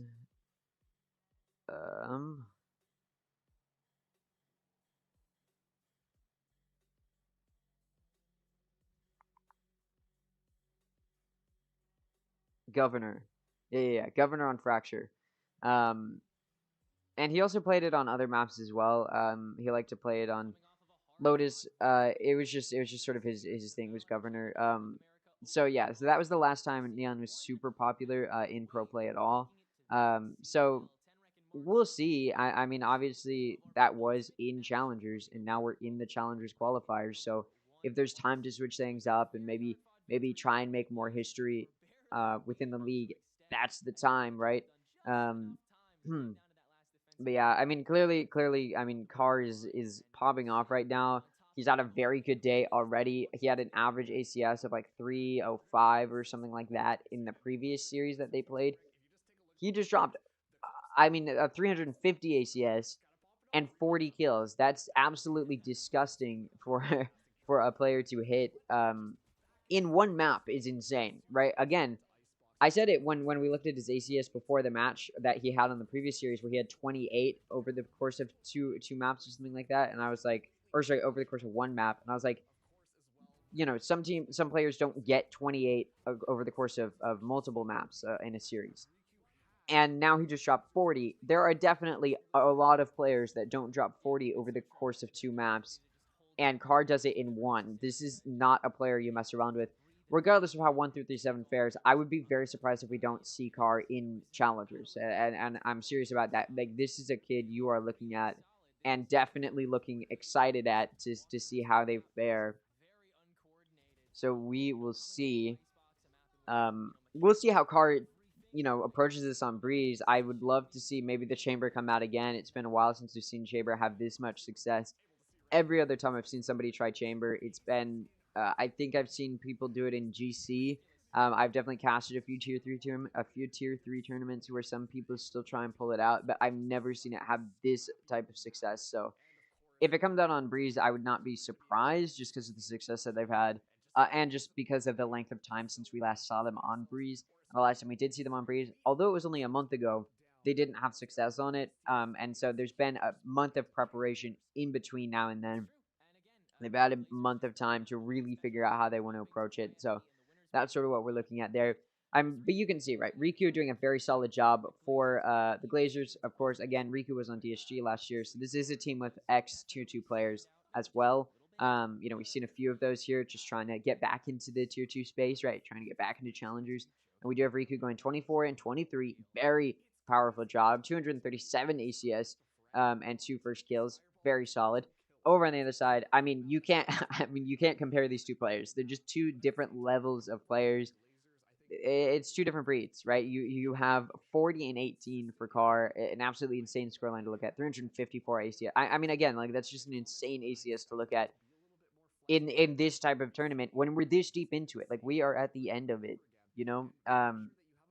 3 first kills for Carr as well. I'm just blown away by this player. Obviously, again, it comes down to the rest of the team. I think if Carr's on a team where the rest of the team is able to support him a little bit better, I think they could have done a better job. Here's the thing with Yeji, right? Not getting kills, dying pretty much every round, but the util was being used, and I think it was being used effectively. The issue is you're on stage, so the healing wasn't able to really come through as a factor, which means you're pretty much just missing out on one of your key abilities, and it was really truly for no reason other than the fact that you wanted to just sit and I guess I guess do a little bit more damage. I think they were just put in positions where they had to play aggressive, or they felt that they did. I think, you know, when you've got 3 Sentinels, you're going to have an over-reliance on some Sentinels to do things that you're not really supposed to do because you're running 3 Sentinels. And I do think, again, here's the thing. 2 Sentinels, I think is okay, right? Chamber, Killjoy, I see it. But to sacrifice another controller or another initiator by putting somebody on Sage is a bit risky. If you've got Sage and Killjoy, I can see that, and then also a duelist. If you've got Sage and Chamber, a little bit odd, but at least you have room for another duelist or something like that. But to have Chamber, Killjoy, and also Sage is just that's a lot. It's a lot, and to sacrifice another duelist or a duelist at all, or another initiator, something that can really help you put up some good attacking rounds, some good defensive rounds, even with some of the combating and early info gathering you can do. I think that'd be a bit more useful. But we just do see a bit of a struggle point for 1337 in that regard. I'd be interested to see if they do qualify for challengers, how they end up playing Icebox moving forward, because I would want them to switch it up a little bit. Right, this is their map pick. I don't think it was their map pick in the previous series. I think their opponent picked Icebox, unless I'm mistaken, and I think they're only picking it here because they had success today. And they didn't want to pick Lotus because they know their opponent can be pretty solid on Lotus. Not that they're not confident in it. They let it through. It's going to be the decider if we get there. But something to note. And the team composition has changed since the last time we saw. Thank you, 1337. I was a little bit worried. And they don't go for Chamber. So it is not a mirror composition. It is slightly different. One key difference, which is instead of a Sova, you have the Glazers with a Sky, and then 1337 has a Sova instead, which is interesting. I think Sova has become very popular in this map, so it'll be interesting to see the Glazers play without one.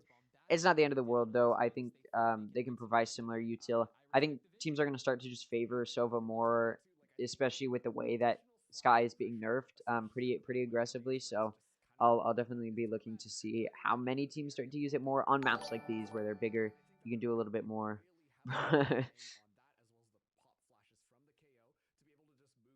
Oh, hello, Nashi Washi Bashi. This is definitely not from Luisu. Oh, okay. Thanks, bro. I appreciate it. But regardless, now we are going to see the Glazers get ready to push toward B. It seems just early on. They're starting on offense again. Going to be testing a little bit here. And we will see what they do.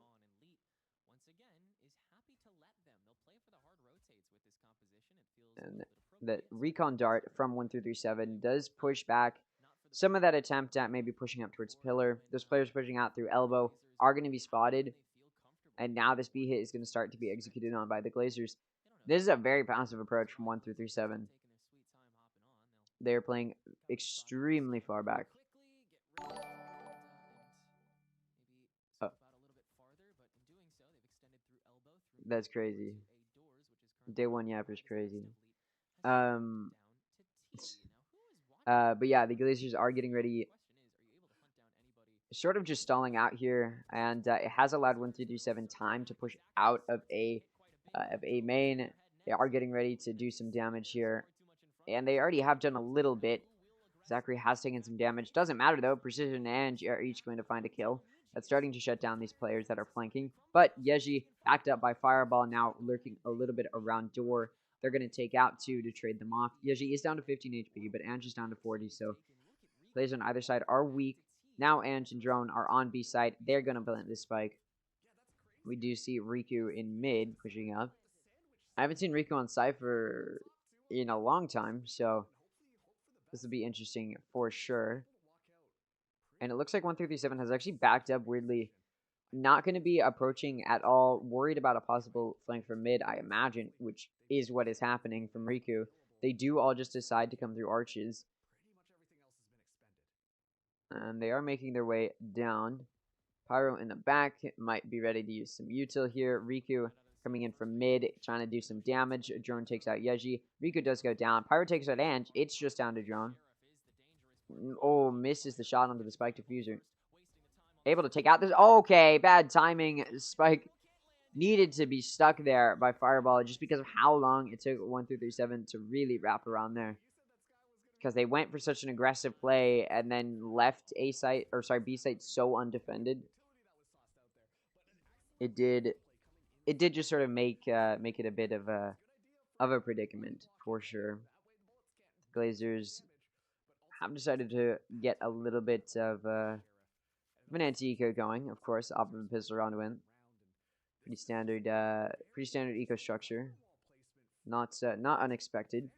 We're going to see the Glazers start to push up towards B again, but this time they're not going to be wrapping around elbow. They're not having anybody lurk, mid through pillars. They are just rushing in. A classic B hit. Something you don't see on a lot of 2-site maps just because of how close off they are. And Zachary with a Bulldog going to find 3. Precision does not shut Fireball down. They do take Fireball out. And it's just Mom left in a 1v5. All they have is classic. Sort of just waiting. Perhaps hoping to find a nice kill here. The jump peek from Riku. Heard. Mom swings. Riku ready, though. And it's going to be a flawless round from the Glazers. We've seen so many of those between these two teams, especially on those rounds where there is an eco diff.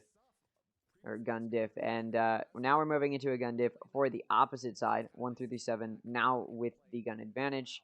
A full squad of Vandals. Cars had a slow start, I'll be honest. We've only seen 2 rounds, but, off of a 40-kill game, definitely a lot of eyes on them now. The Glazers have some very solid guns to work with on this bonus, right? You have that Outlaw, which I'm terrified of every single time somebody pulls it out. Not because I don't think I can take them out, but just because I still have no idea what it's going to do to me. Precision takes out Car. Yoshi takes out Precision. That's an immediate trade through Hall. Hall is going to be this pretty massive pressure point here.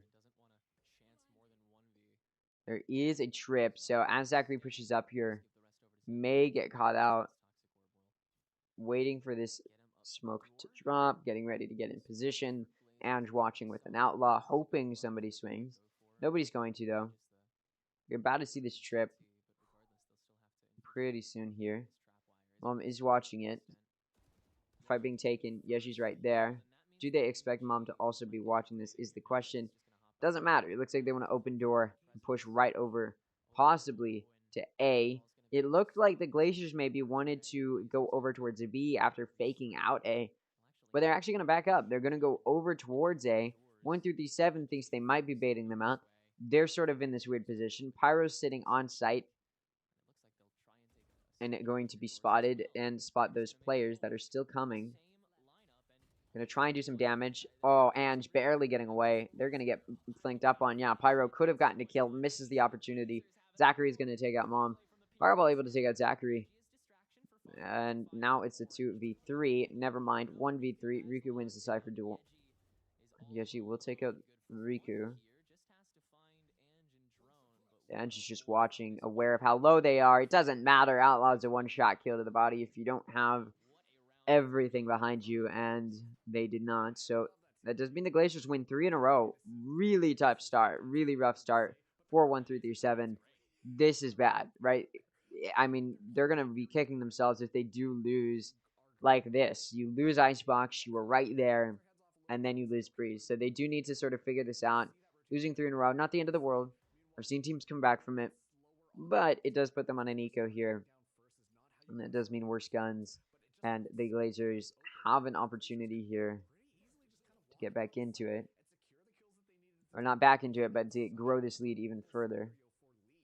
The Glazers are going to be pushing up through mid. I haven't seen too many eco round wins between these two teams, which is kind of rare. Sometimes you'll see them in these types of matches, but no. Zachary's going to find the first pick pushing up mid, and she's able to take out Fireball. Yeji, the only player with a gun, and it's a Guardian, does take out Riku.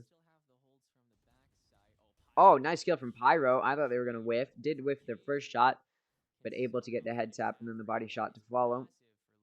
And that does even it out immediately. Zachary has been traded off, so 3v3. Car's here.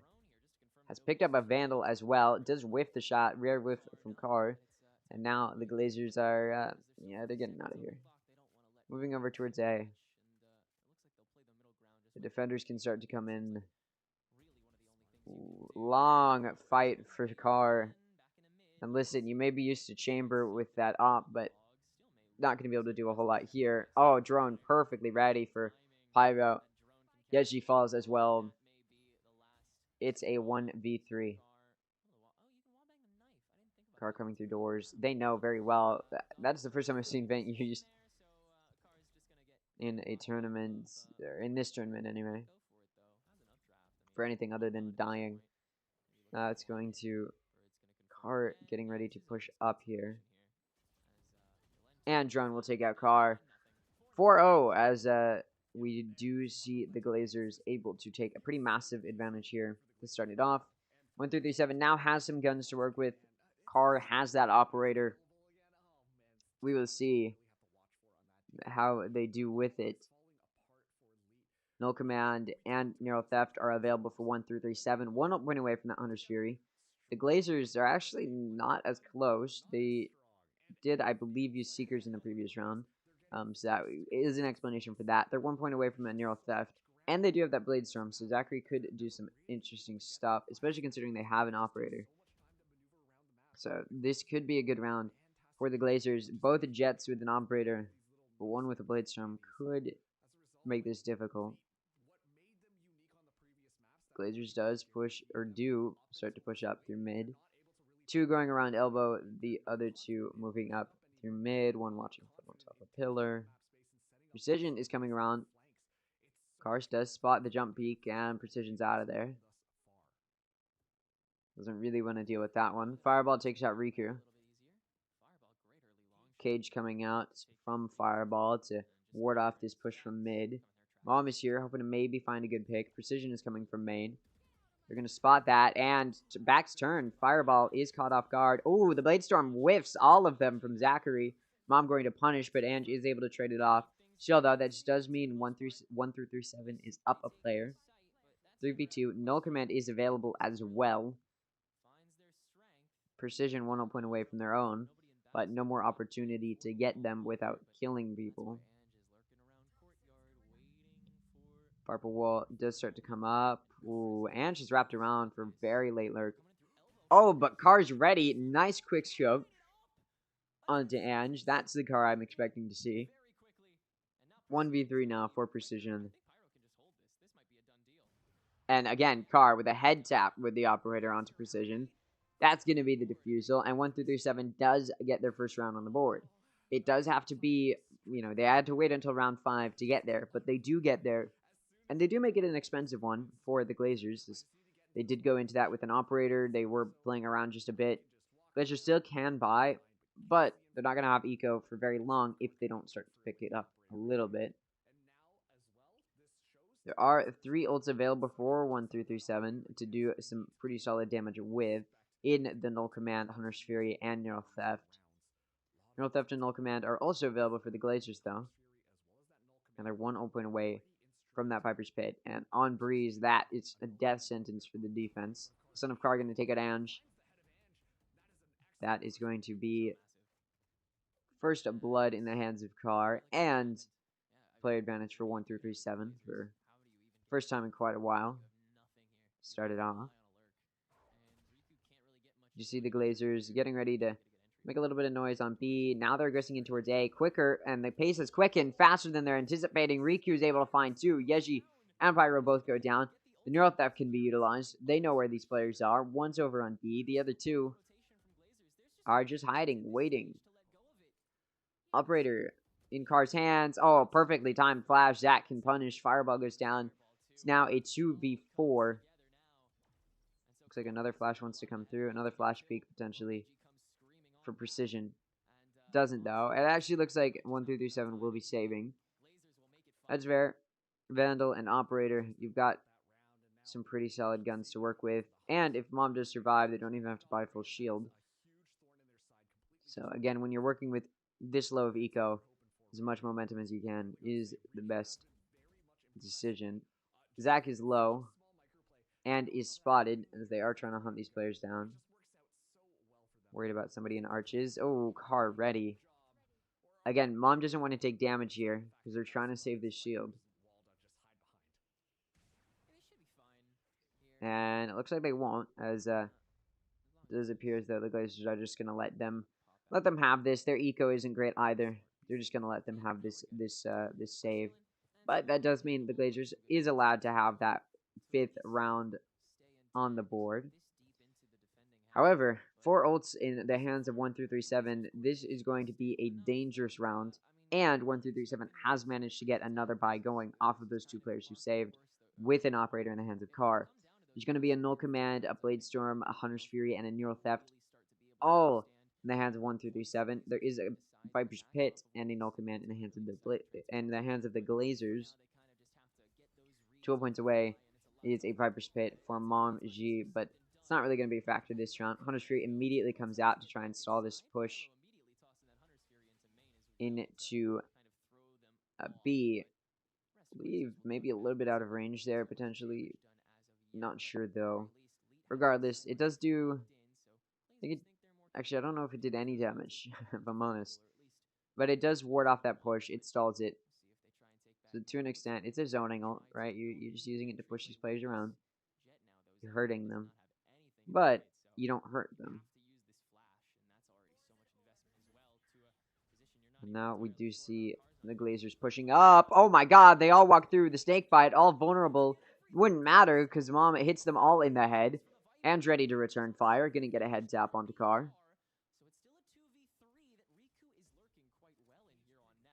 2v3 now for the Glazers.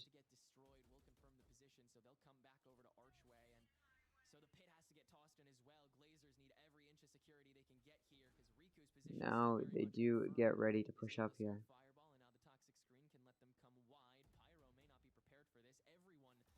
Riku, oh, good choice behind the wall. Needed to make a bit of a hero play, though, and doesn't. Just trades themselves off, and Yeji can take out Ange.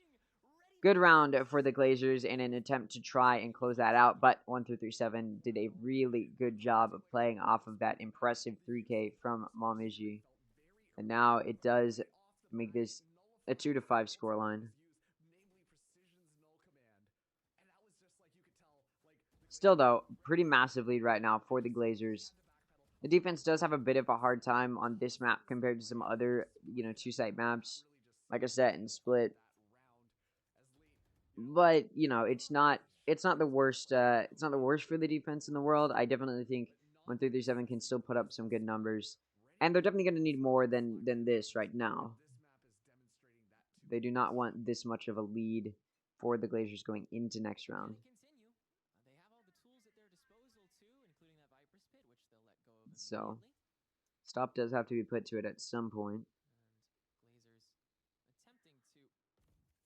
1337 preparing to defend this A with a Viper's Pit.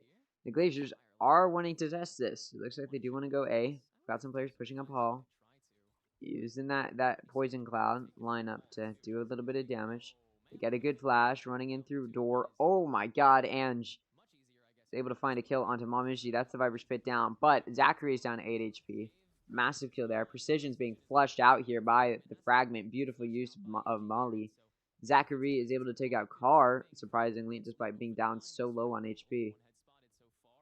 Beautiful flank from Riku here. Going to find so much. Never mind, only one. But when you have the player advantage, that's pretty huge. Okay, Yeshi just runs right out after flashing, and I don't know what they were doing. Zachary Again, still on 8 HP, able to take out Fireball. Nobody punished anybody there from 1-3-7, and the Glazers punished everybody there. So I do think 1-3-7 just did a really bad job there. Yeah, just a really bad job of doing damage. And even if they did do damage, they weren't playing off of that. They were very unaware the whole time. Again, that's sort of the advantage of the offense, right? There's just a lot for the defense to worry about. But still a fault of your team if you do end up losing in that way, even if it's the nature of the map. So the Glazers are going to be ready to start moving through mid. Elbow fight being taken, and Mom is not going to win it, just not with the right guns. Gun diff going to be a factor there. Not that Riku can't hit their shots. They definitely can, and they did. Pyro with a nice flank here with that classic, gonna get a kill and pick up a Vandal. Backed up by Carr to try and help them out on that flank. And going to take out Carr. Fireball picks up a gun, gets that Guardian, and does find a kill with it. It suddenly, although it was an eco for 1-3-7, not necessarily looking like it. It's tied 3v3. Never mind. Riku takes out Fireball. His B execute's going to go well as Riku can use this neural theft. They know where these players are coming from, and Riku wants to take this fight. He's going to lose it. Marshall headshot. Gonna do a lot of work there. And at the same time, Pyro checks out Drone. Zachary's alone. Spike not in their hands yet. Now getting ready to plant it. The plant is threatened, hoping somebody will push through arches. Nobody's there, though. Recon Dart does confirm. Nobody's in arches. Spike's still not going down. It is a wraparound from 1-3-7. We'll see if Zachary realizes that. There's no time to rotate, though. Yeah, they do realize that now. With 10 seconds left, Zachary does have to plant. Threatens it, hoping to take these fights, and they do, and they only get one. Pyro does win it. So that's going to be a thrifty round win for 1-3-7. They went into that on an eco, and they come out of it with a win. That was really great from 1-3-7. They played very split up there, but it worked. Everything worked in tandem, right? You had that two-player flank to try and get a kill in A. It did. It was backed up by a player pushing out of elbow in Fireball to help get another kill there. It worked out. There was just so much from 1-3-7 there. A lot of it, I imagine, was not necessarily intentional in the way that it ended up playing out, but they did all still flow very beautifully into one another there.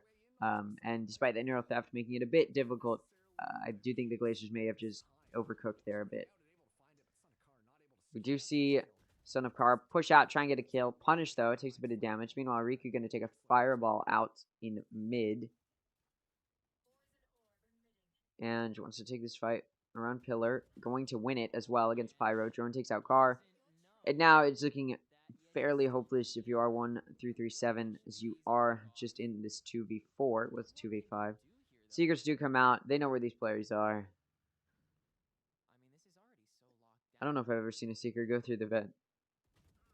And knife out. Riku will go down, as they were just trying to get a nice flank. Now it's a 2v3. Definitely looking a little bit better here. Miracle starting to work as magic, but we're going to need a little bit more. Rotating around is Mamuji, just going the long way. This shouldn't be unexpected, though, with how much sound has been cut here.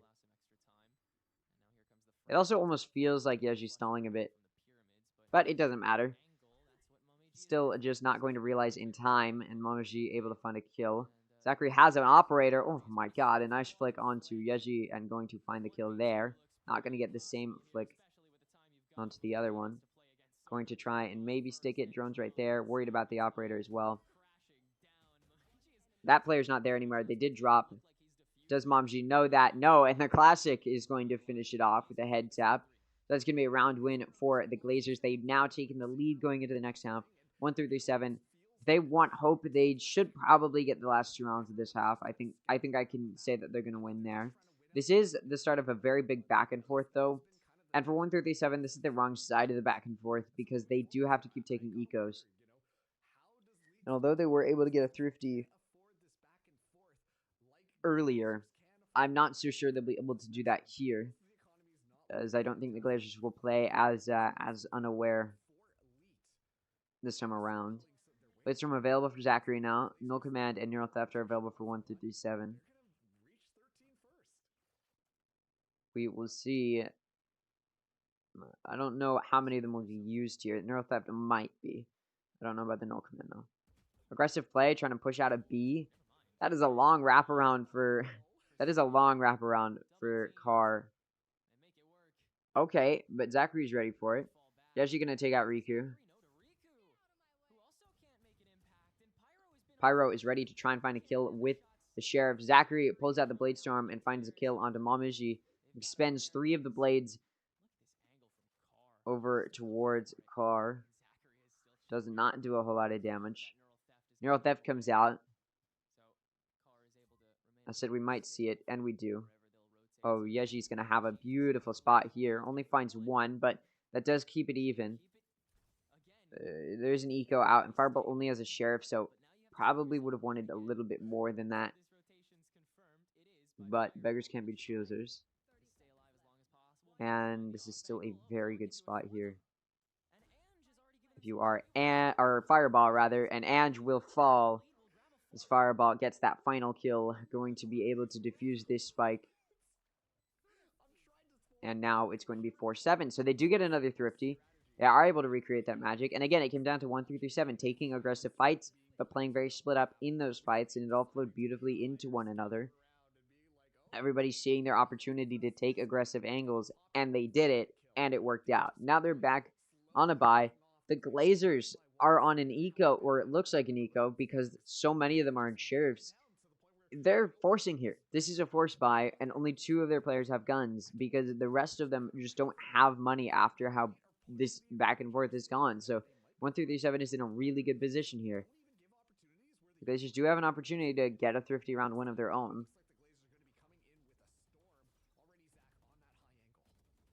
That's a bit chaotic, and I think Mamaji knows it. Zachary going to be able to take them out.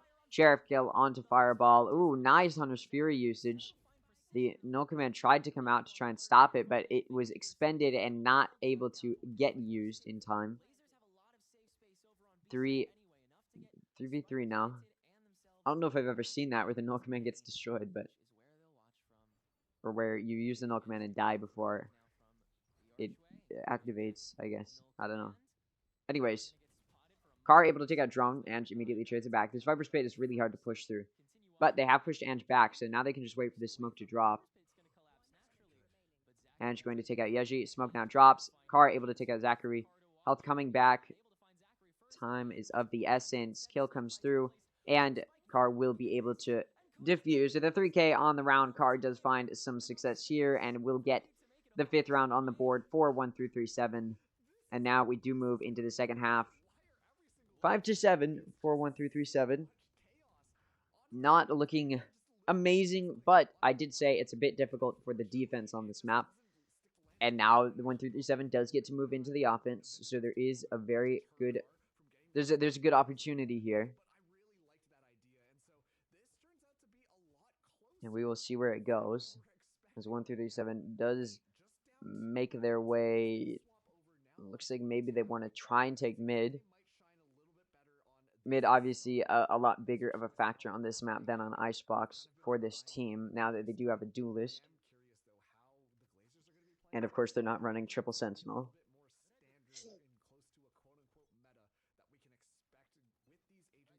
And they're going to start their way, moving up.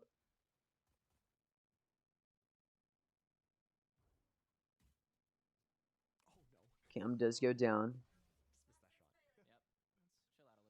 0 point does a good job. Detects where these players are.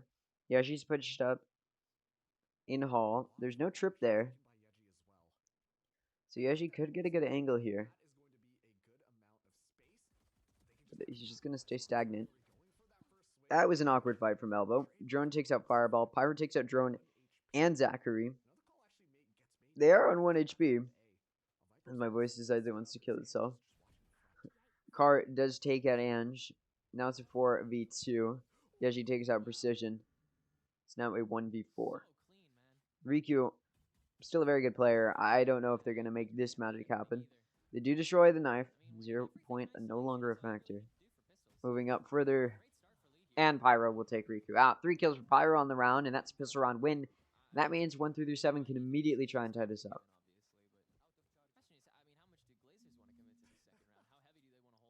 And 1 through 7 does have, obviously this anti-eco now. So that's the best you can hope for. If you go into the second half and you're down 2 rounds, you're at 5-7. You win that pistol, you immediately move into anti-eco. You can probably tie it up, and that's exactly what 1 through 7 is doing. Glazers, of course, going to take an eco. Smart move there. And now 1 through 7 making their way up hall. Are going to start pushing up a bit. Car a bit stagnant here, just waiting. Hoping someone will swing from hall. 1 through 7, playing very slow, very calmly, hoping to maybe find some information early. And now they are going to start pushing in towards A.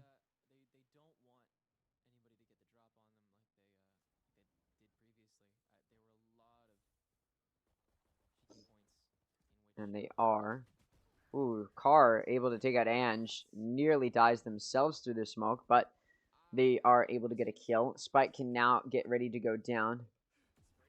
And Yeji will be able to take out Precision, make sure they aren't going to be killed in the process. Spike goes down. Drone from Bridge, nearly able to be taken out, but does go down. There's a flank coming through. See how quickly they expect it, if at all. Zachary is coming slowly. Car could be an easy kill. Pyro maybe could be an easy kill. Car's going to be the first one to see. Boom, easy kill. Now it's going to be a 1v4. And Fireball will take out Zachary. That's going to be it. And, of course, the anti-eco is a win. Could have been a flawless, but not quite. It's okay for 1 through 7. It's not the end of the world.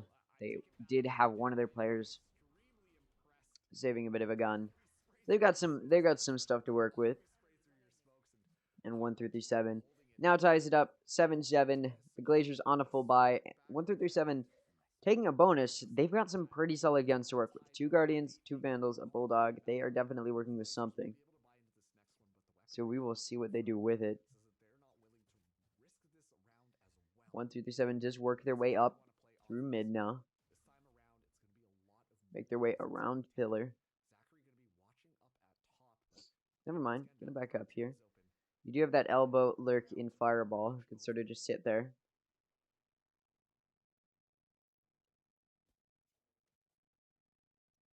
But the Glazers have taken a pretty passive approach to this defense. They're not going for aggressive plays. They're not looking for info early. They did it a little on their pistol. But they're not doing it this round. And that could benefit 1 through 7 a little bit, because it does allow them to take so much space here. And again, it's what I talked about. The offense has so many angles that they can push through. It's quite easy to get a good flank, especially with Hall now being reopened, which does now make this offense a little bit easier, right? And so we'll see as the majority of 1 through 7 pushes right through mid. Yeji able to take out Drone. Riku going to take out Fireball. Son of Car going to take out Zachary. Riku going to take out Mom. Car going to take out another in Riku. Yeji able to take out Precision. It's a 1v2 now for Ange.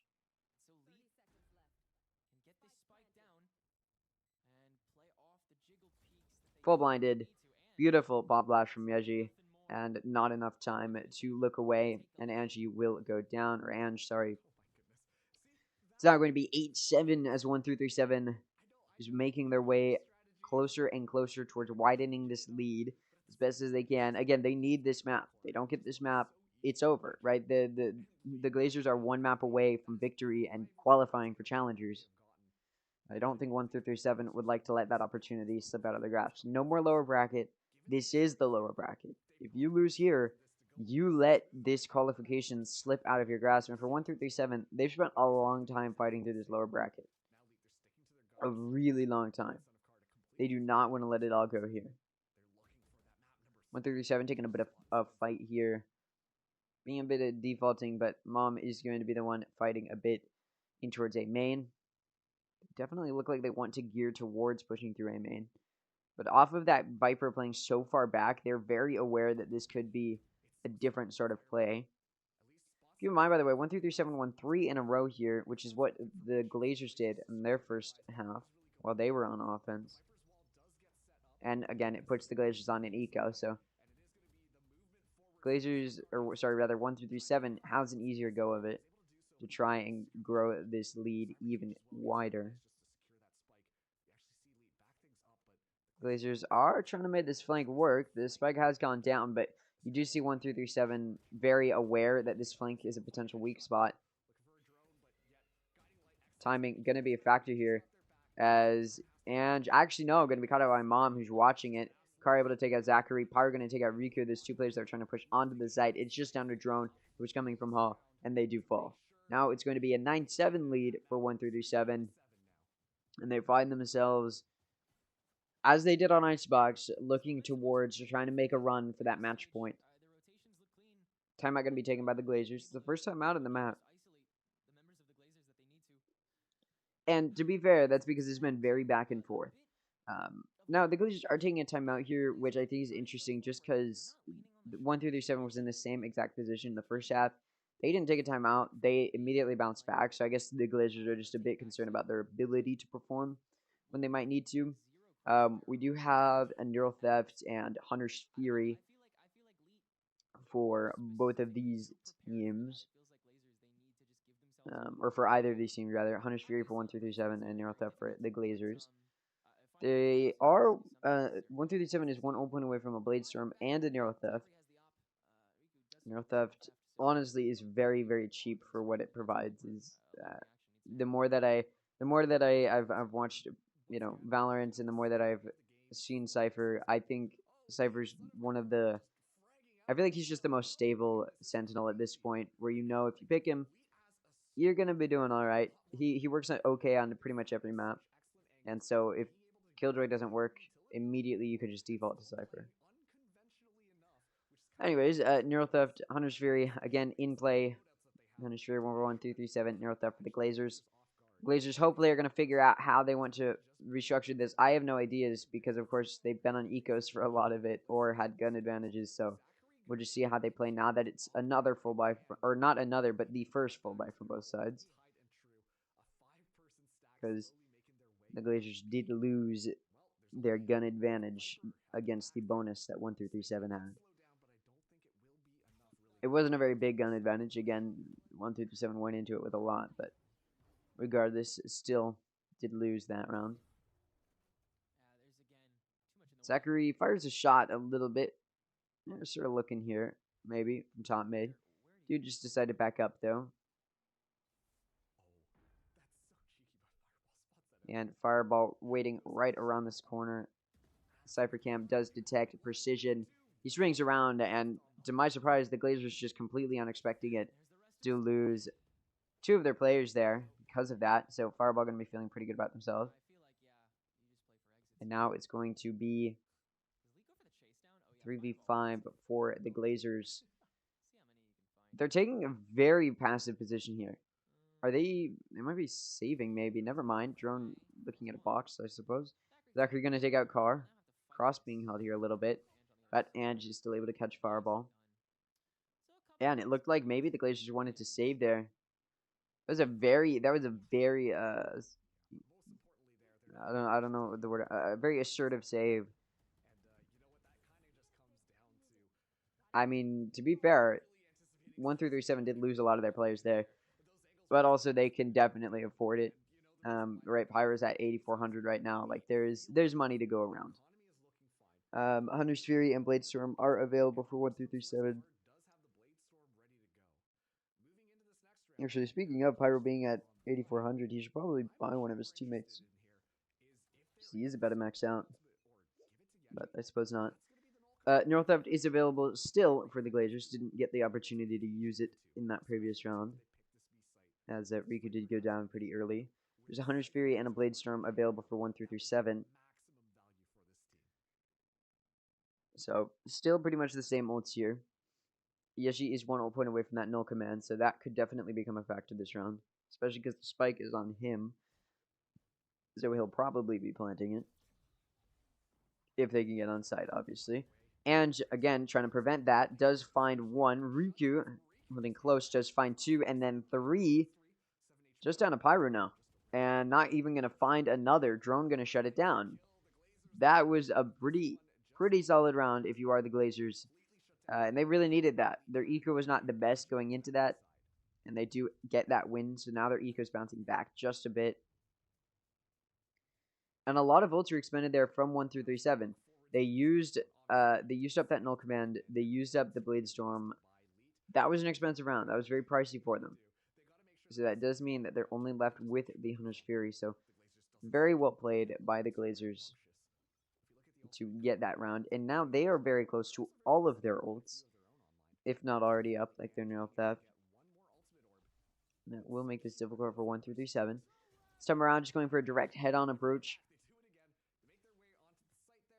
Pushing in. Plant is starting to come through, and it will. There you go.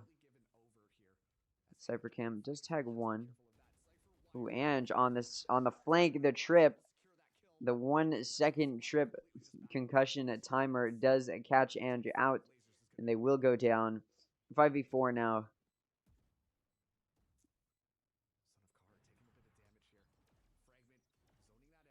I guess it's actually 1.5 seconds, but, you know. Car going to take out Precision. Riku able to take out Mom, and Zachary going to take out Car. Now it's a 3v3. Fireball is able to take out Riku, but Zachary is able to take out Fireball. Now it's a 2v2. Still, no time now at this point. Drone going to be taken out by Pyro for another kill. His left click gets stuck a little bit, I think. And now it's going to be a 2v... I don't know why I was going to say there's going to be a 2v1. It's not. The round is over. 1 through 7 is now 11-8.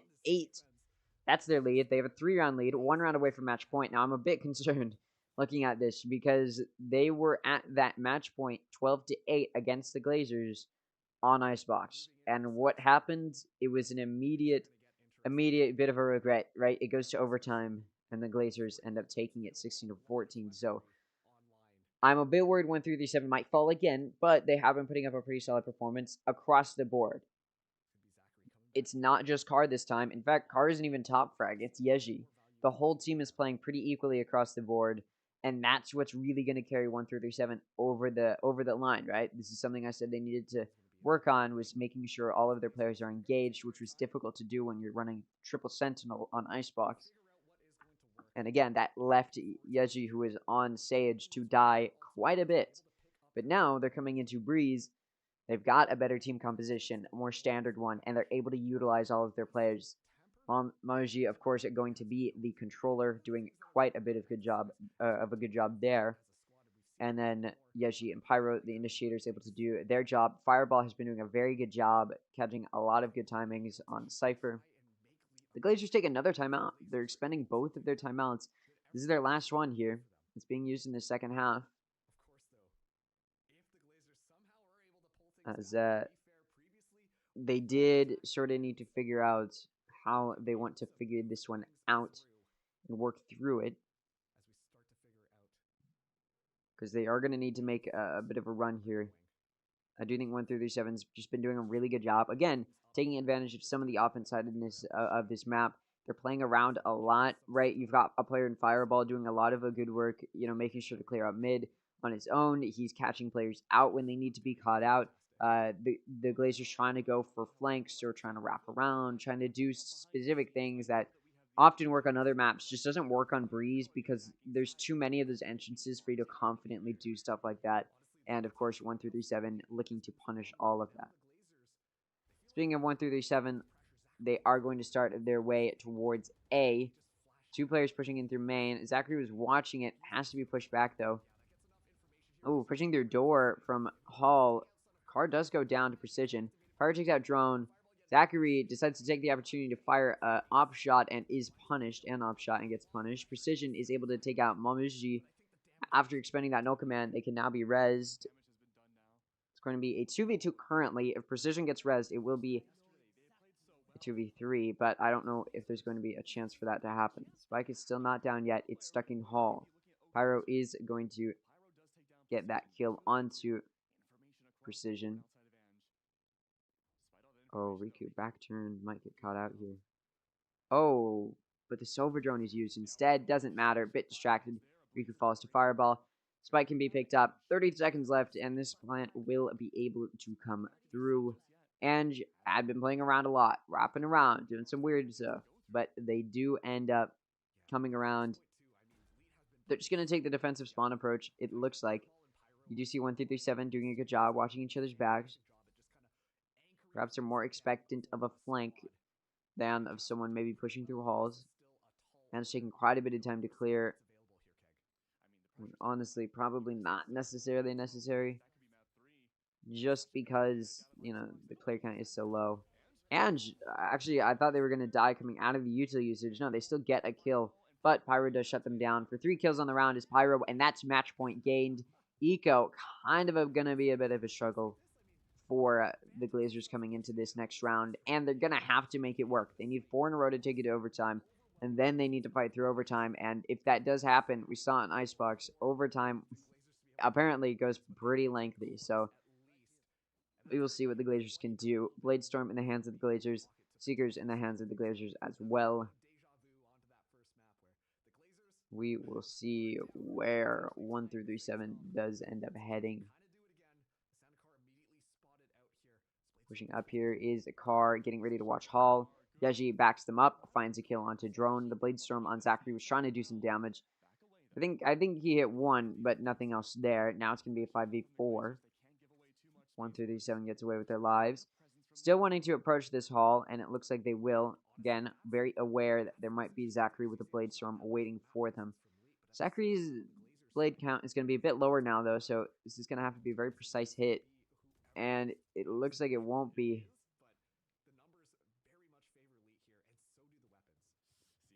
So 5v4. Yoshi did take another hit from that Bladestorm, so at this point they're just deciding, yeah, let's not risk it. Let's just go in, and that's exactly what they're doing. No ults available for either side other than that Bladestorm, so 1337 doesn't have any ults to aid them in this attack. Precision starting to get pushed here. Flashes come through from both teams. From each of their respective KOs. Yet flashes keep coming through. Mollies from both sides. Pyro takes out Precision. 5v3 now. Fireball going to take out Riku. Zachary takes out Car. Fireball able to take out Zachary. It's a 1v3 as Ange takes out Fireball and Yeji. Ange is going to nearly clutch it out. This is a 3k. It needs 1 more, though. It's not over yet. Shock darts could do some damage. Not quite. Ange is ready. Oh, that was almost beautiful timing.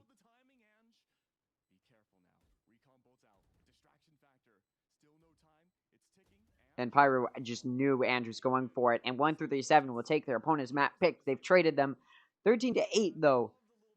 I want to show you guys something, because this is actually pretty interesting to see, if I'm honest. If you look at the previous scorelines, it was 14-12 on Icebox, 13-8 on Lotus for 1337. So overtime first map, and then 13-8 second map for 1337. Again, back to back. They are really putting in the marathon today. Oh, Keg is here. I was not expecting Keg to be swapped in. But that's going to be big. So that does mean there will be a map 3. It's going to be a long one. It's going to be a long day, apparently. I probably won't be able to do the second series, unfortunately. As much as I would love to. It just gets way too late at a certain point, and I don't know. I'm not being paid for this. But yeah, Winthrop, I guess actually somebody did donate, so in a way I am. But anyways, Winthrop University and Thinking Men will be after this. I'm considering it.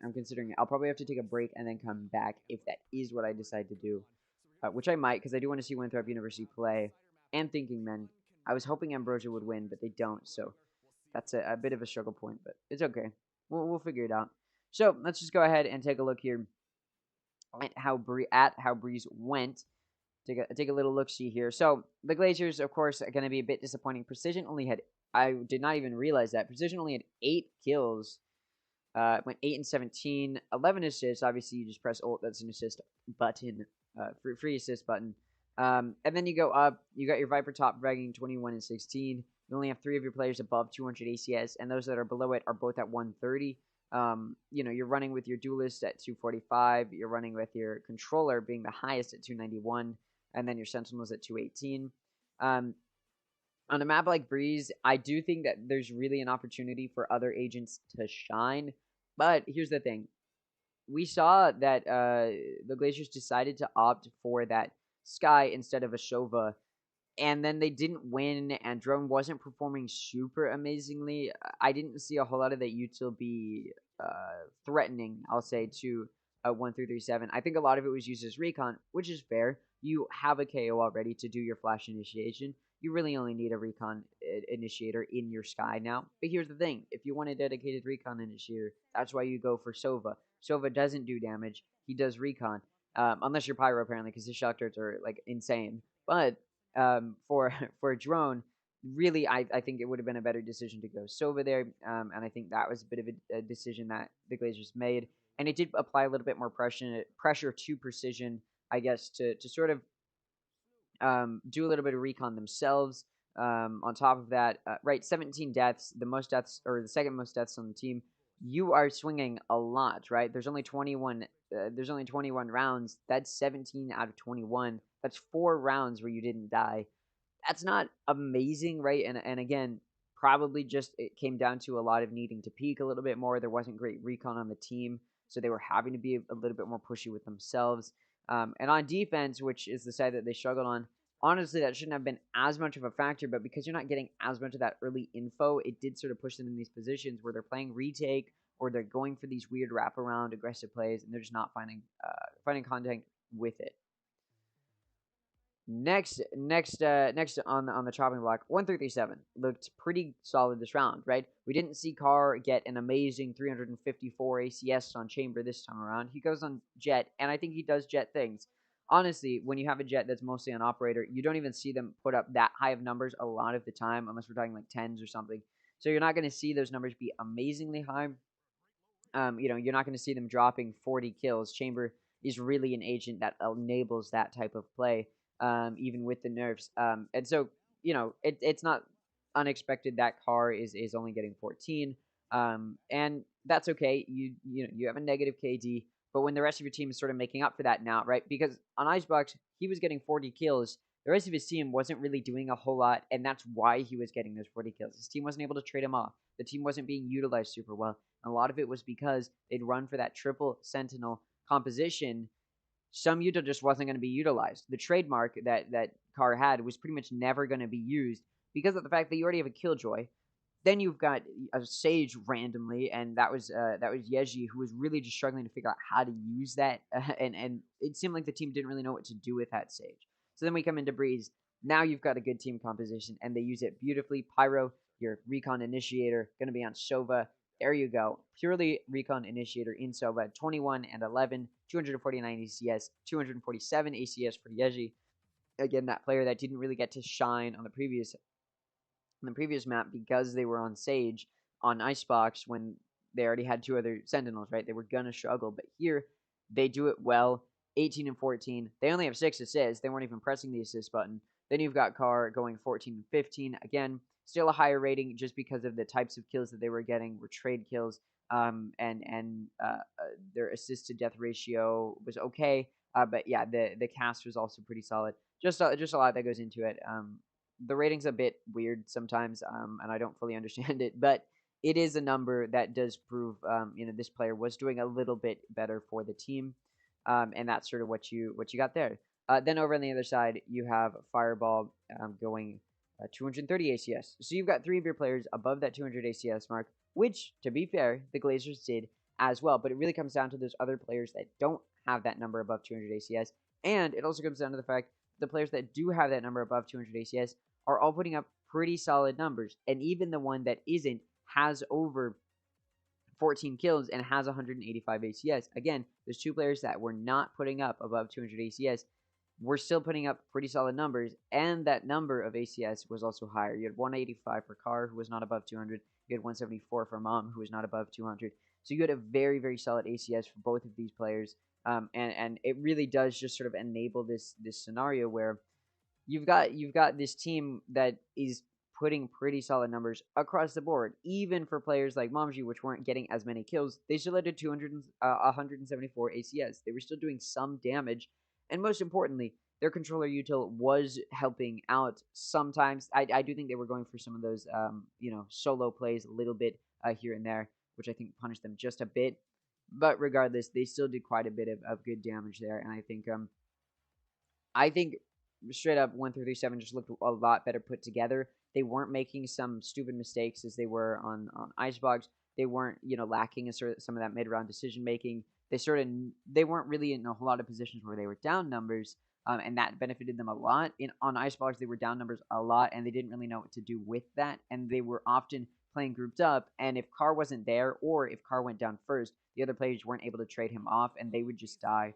And so that was sort of something they were struggling with, again, just because of the nature of their utility. So now the other players able to do some good damage. You had Yeshi doing a lot of good stalling with that fragment, something a lot of KOs I think sometimes struggle to do is use that fragment effectively for stalling, rather than so much saving it for a potential, you need to clear someone out of a corner, which, to be fair, Yeshi did do a few times. But particularly, it's good for stalling, pushing players back, and I think Yoshi did a really good job of doing that. Overall, on top of that, 1-3-7 just looked very good strategically. They had really well laid out each round that they were going into. They were ready coming into it with a plan, and every round they sort of understood what they were going to do. Their mid-round decision-making was, again, a lot better. They understood how to adapt if they got pushed out of an area. They understood how to push other players out of areas, and really just every step of the way, they knew what they were doing. They knew how to do what they wanted to do, and they put in the effort, and they were rewarded for it. And I really can't say too much else.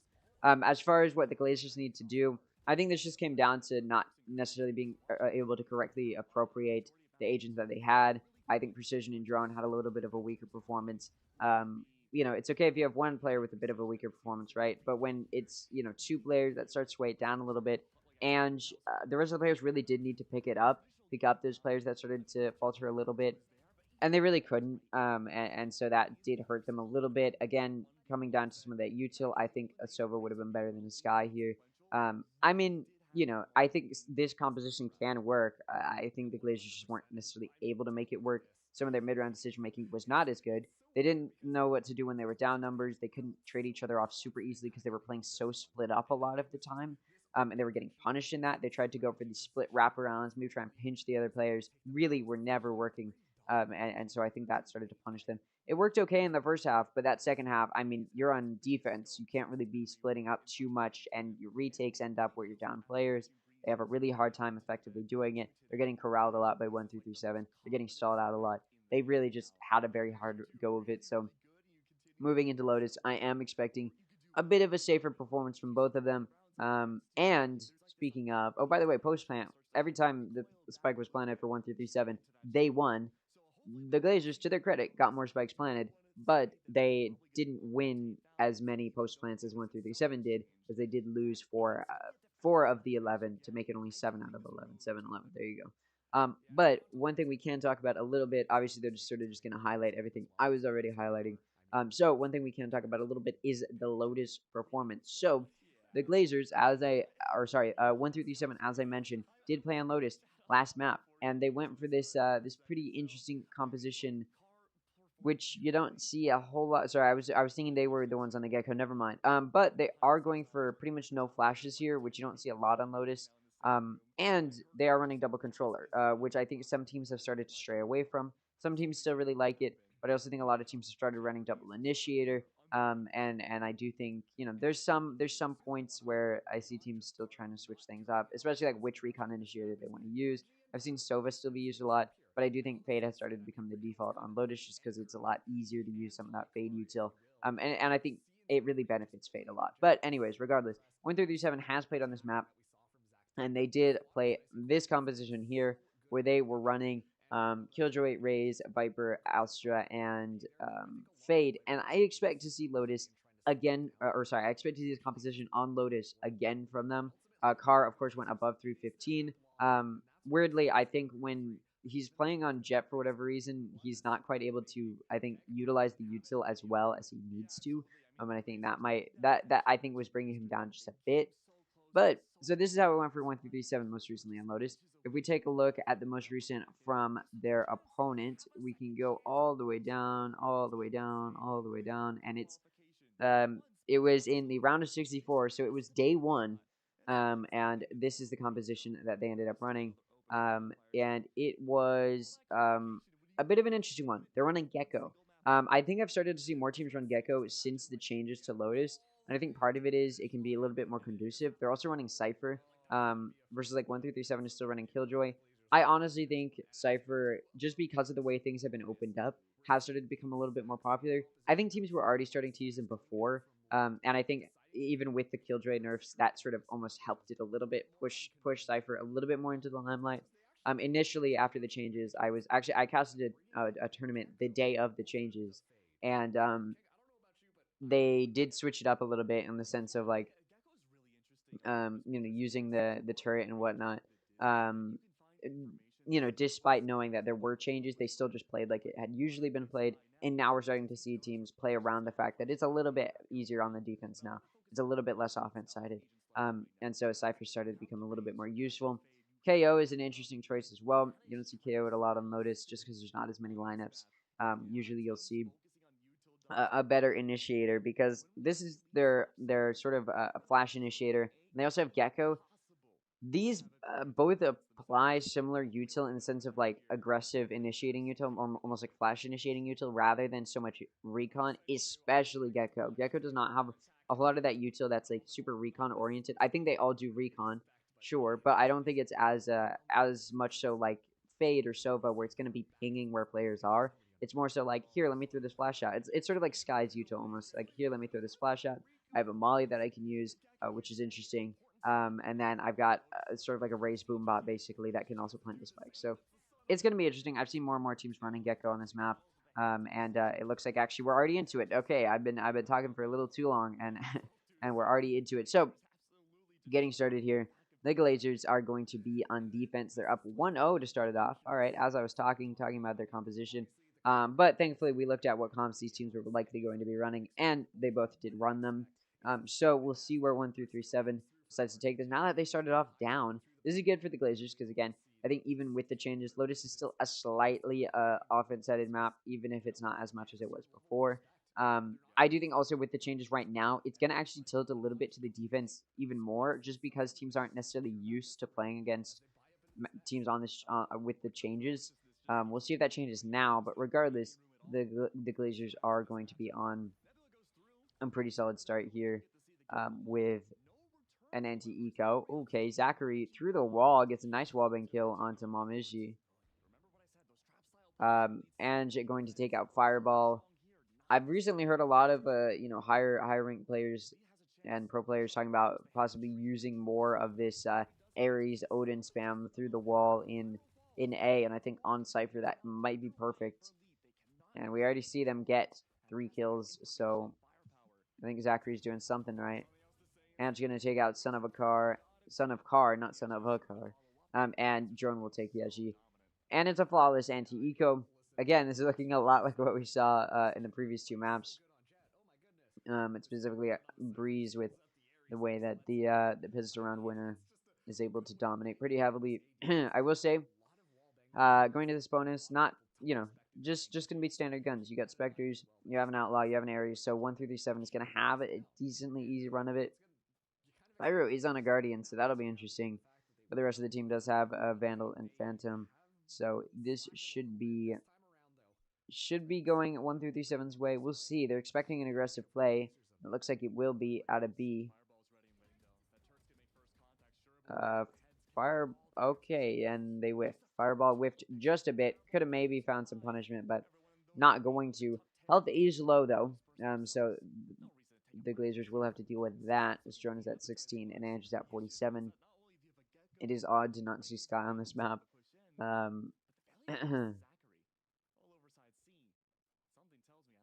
But, of course, 1-3-3-7 is running double controller, so that defense is going to be a little bit easier for them than this offense. So, we'll see how this controller util does end up being utilized. Ange wants to watch his entrance. Has an Outlaw to do it with. Able to find a kill before going down. Fireball will drop. That keeps it even in this 5v5. That was one of the players that was low. Drone is also low, so 1-3-3-7 still has an easier kill on them when it comes. Now Precision does get ready to set up. Precision going to take out Yeji. Drone very low on HP. Son of Car going to take out Drone. Mamaji going to take out Precision. It's now a 2v3 for the Glazers. Mamaji going to take out Riku. It's a 1v3 now for the Glazers. Zachary's going to take out Pyro. The Son of Car is going to take out Zachary. And that's 2 players left alive. 1-3-7 does win their bye round against that bonus. They do lose so many of their players, though. It's expensive. And, like, you're going to look at their bye here. They're not going to all be on full buys.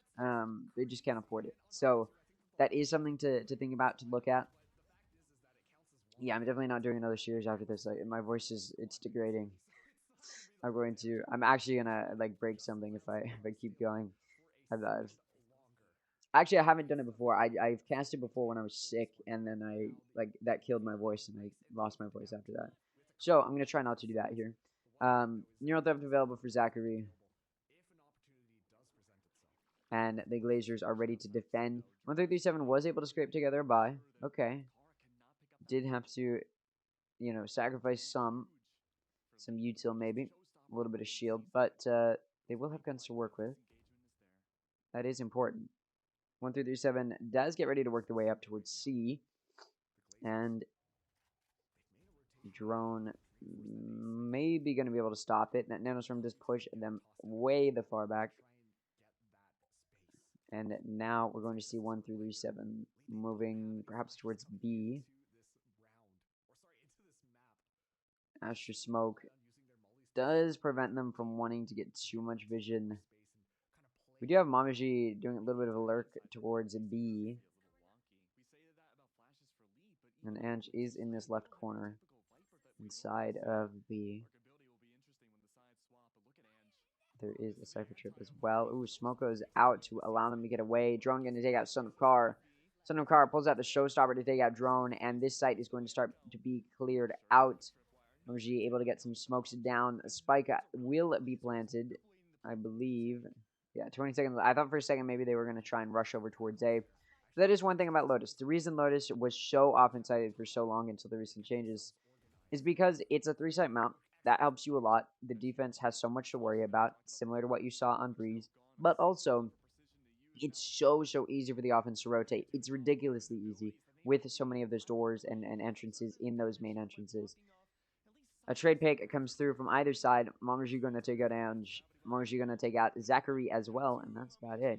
Yeah, you see, right, they're applying pressure a little bit into C, maybe even getting a kill there, and then they just leave. That door can be opened. Especially once you're already pushed up in those main entrances, you've already cleared out space, meaning you probably already have a kill or two, or at the very least, you have a good positional advantage. You can just rotate pretty quickly, especially, I mean, when I'm talking about a kill or two, I'm talking about, like, if you're in A. But if you're up here, right, you can go through door. If you're up here, you can go through door. These two kind of flow into each other. If you want, you can go through B in towards A, or vice versa. It's just so easy to rotate as offense on this map. And that's what makes it so offense-sided. And that's what's made it so offense-sided for so long. And that definitely is going to impact them a bit. Neural Theft for Zachary.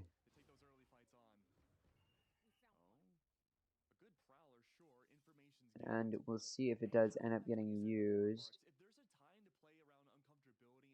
I don't remember what Zachary was on in the previous, on Breeze, or character. I feel like they were the one on Duelist. Yeah, they were on Duelist.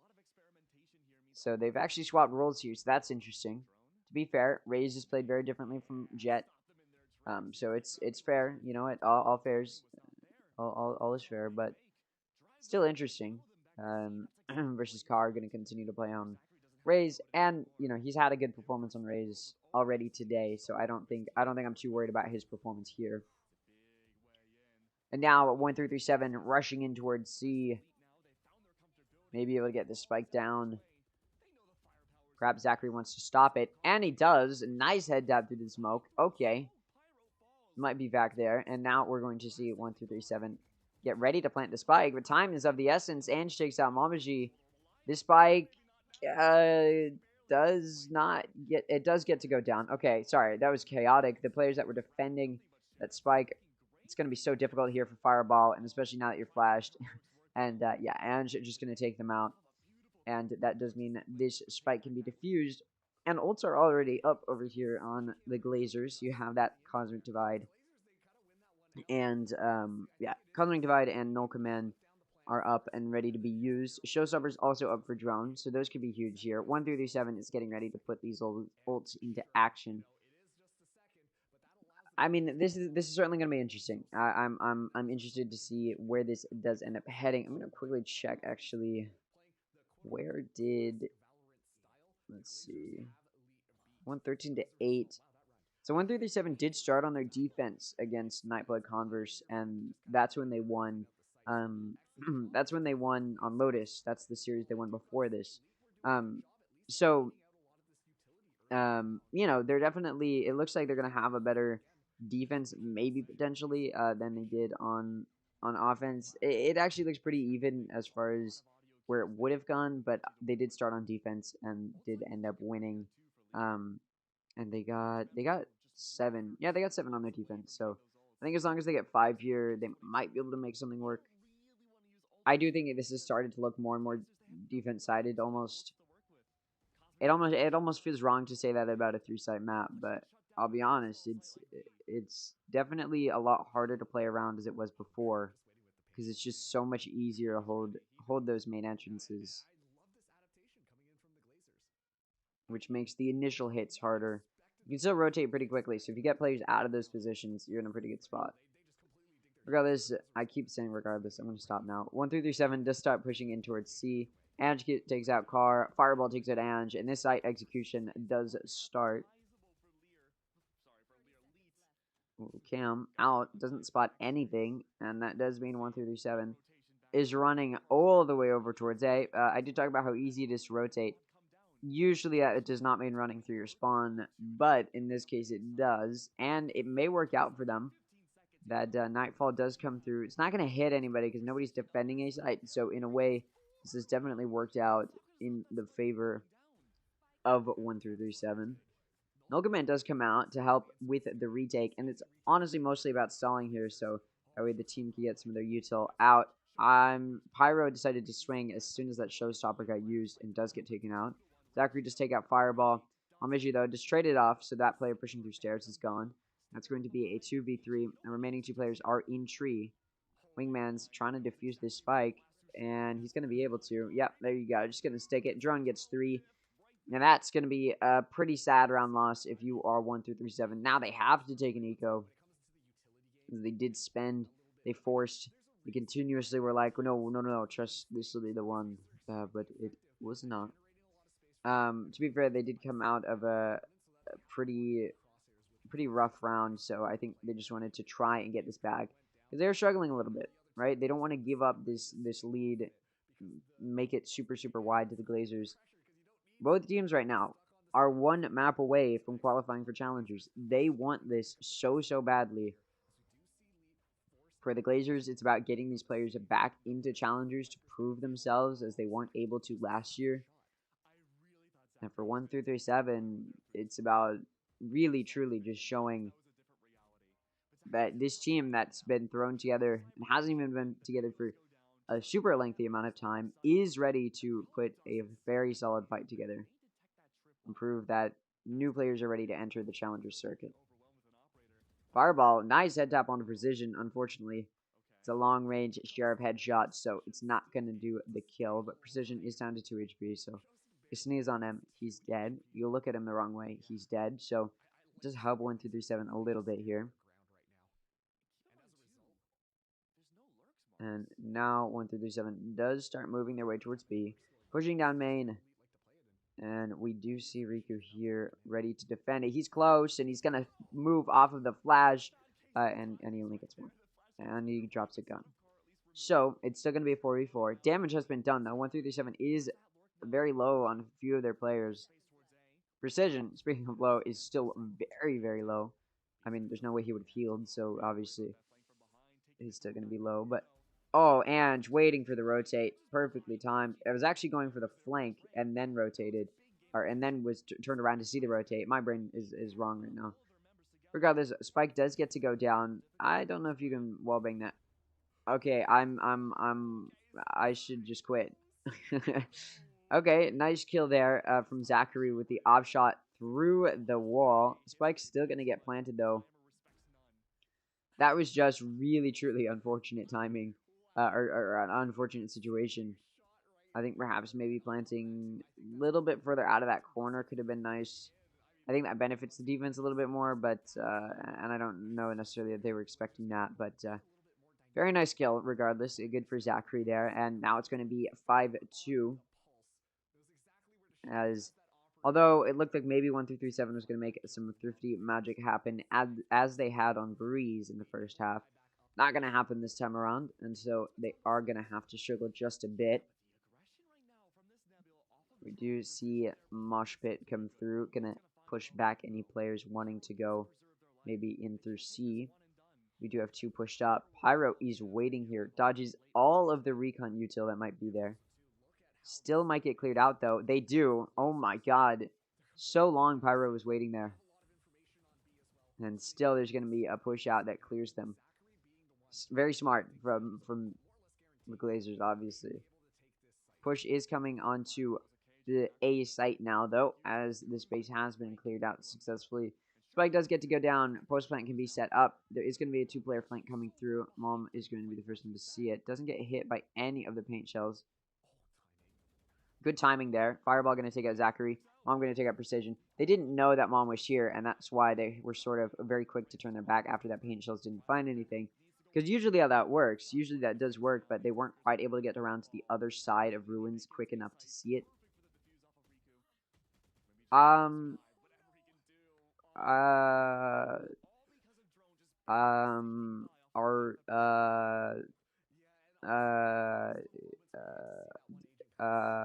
Do we need a tech pause? What was that? I don't even know what. I mean, listen, I understand anti-flash may have been the factor, but you were. I'm so perplexed by what just happened. I've never seen anything like that. I don't even think that was anti-flash. I think that was just being. I genuinely don't know what that was. I have no that had to have been some sort of they had a muscle spasm. I guess that's what I'll run with. Regardless, 1-3-3-7 is able to get a bye together, but they need this. This is going to be a very pivotal round. If they don't get this, I'll be honest, it's not looking great at their odds of winning this map, and it's not like they have another map to fall back on. This is it. They need this map. They won 13-8 in their previous map of Lotus today already, in the previous series they played, but there's a chance that that sort of stamina, the fatigue is getting to them. 3 very long days these past few days of playing best of 3s to completion, trying their hardest to stay in this. And Carr is still going to find 2. Still in this. Mom going to take out Zachary. Oh, beautifully played by Yeji. Slower door opening and closing, of course. And now Precision in a 1v4. Players are... Okay, players are very low is what I was going to say. And they are. Precision going to take out Yeji. This is so winnable, right? Okay. Down to 3 HP. Just sneeze on him. Just sneeze on him. Do not let him get that 4K, and there's just no time. Alright, there you go. Fireball going to take out Precision. Does die to the spike. Everyone dies. But I said it was a pivotal round that 1-3-3-7 needed, and they do get it. Even if it's a bit chaotic, they do end up with it. Neural Theft available for Zachary. Nightfall and Cosmic Divide available for 1-3-3-7. Could aid in a push.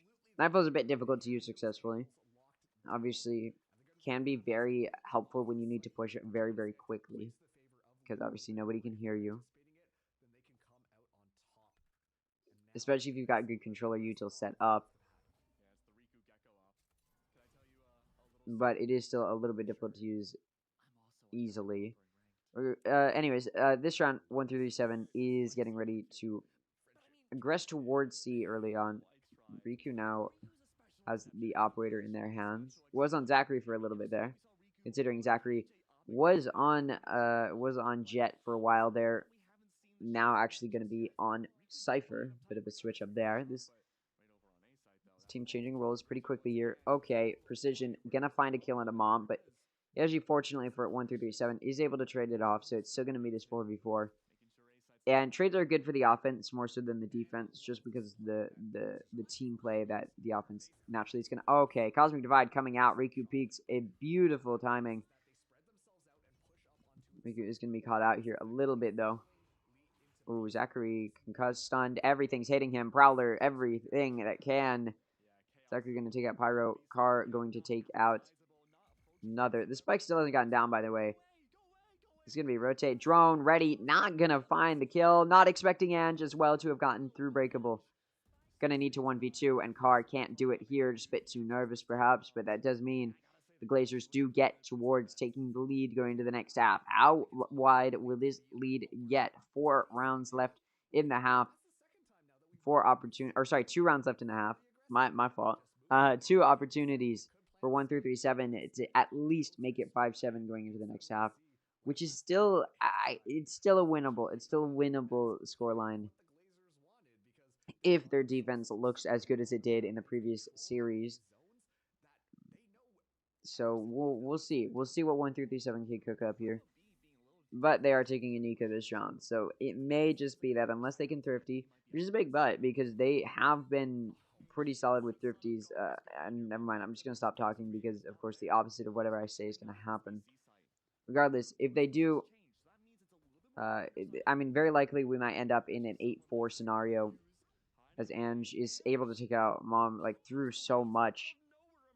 Again, like, back has to be called at some point, right? Yaji going to take out Ange. Drone going to find 2.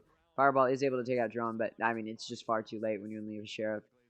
8-3 now. 1-3-3-7. 1 round away from victory.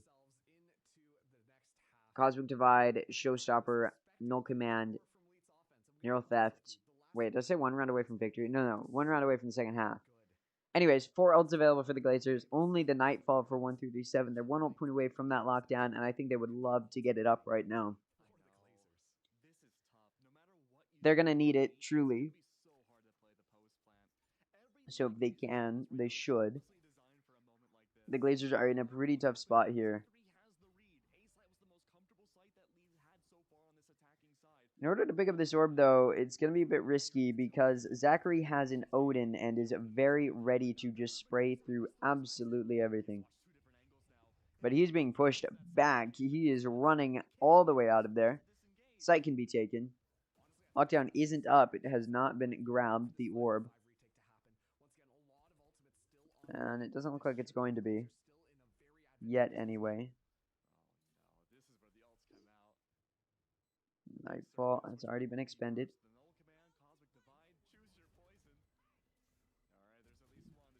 Kara going for a very aggressive, almost hero play type scenario, trying to find some good contact. Does get punished. Yeji falls as well. Pyro second. It's 2v4 now.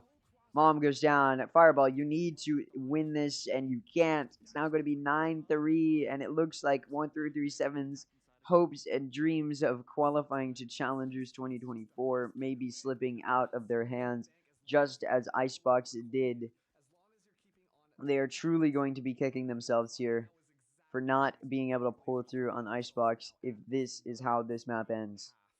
1-3-3-7 needs that 9-3 curse on their side, and now they're switching to the defense. Again, defense can sometimes be easier for teams, especially since the changes. But there's only so much, hopium I can steal from the Sentinels, So I do think 1-3-3-7 really, truly is going to need to put up the performance of a lifetime here. They're going to need a miracle. Glazers are getting ready to make their way towards, looks like maybe possibly towards mid. Cont will be destroyed. Okay. Glazers are moving over towards A now. 1-3-3-7 going to have to defend it. There are 3 of 1-3-3-7 on C. There's only 2 on A. But, importantly, there are 2 on A, and it's not like they're split up between A and B. Players are now spotted. 0 points coming out. Killjoy Util not going to be online. Momaji is able to take out 1. Now it's going to be a 4v5. Spike is going to be planted. And now 1-3-3-7 is going to start making their way over towards A. Oh, Riku, perfectly timed to swing out of ruins. Oh, really good use of Dizzy. Can't find anything else, though. Momoji finds good timing there. 2v3. This spike has to be defused, like, pretty shortly here. The time, the speed, the pace is going to have to pick up here. And they don't get the pistol. If Car can't defuse the spike, there's no time. Surely not. Is there time? No, there is. I really did not think there would be. But there is. It's going to come close. Oh my god. 0.33. I feel like that's the one skill I have that is very useful, or very useless in actual competitive plays. I can sort of tell when if there's time to defuse the spike. Sometimes it's useful, but it's one of those things that is really only useful here. Regardless, 1-3-3-7 does get the pistol. Massive, massive win.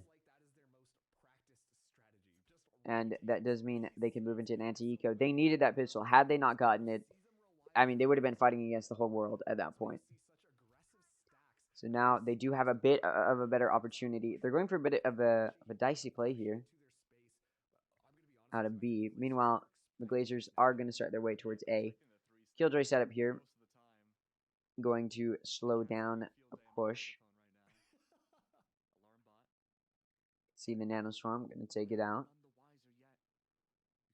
They could still go through Breakable if they really, really wanted to. They do just decide to break the alarm bot. They're going to start aggressing. They didn't see anybody yet, so they're sort of just waiting.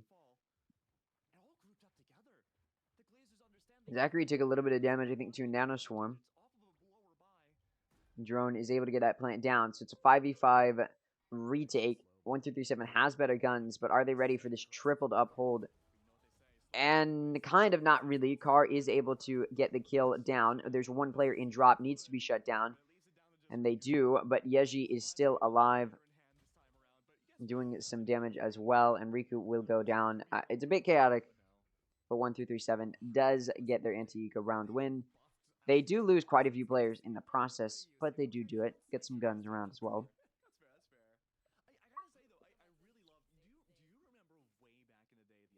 And now 1-3-3-7 does get to start their way towards trying to win this this bonus round.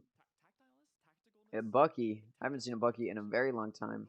I haven't seen a Bucky yet in this tournament, but I'm sure it's happened. Obviously I haven't seen every single match that's happened. There were like 130 something teams in this tournament, so Showstopper is available for drone this round. That could be really huge. Again, I think the Glazers just keep getting things right in their direction.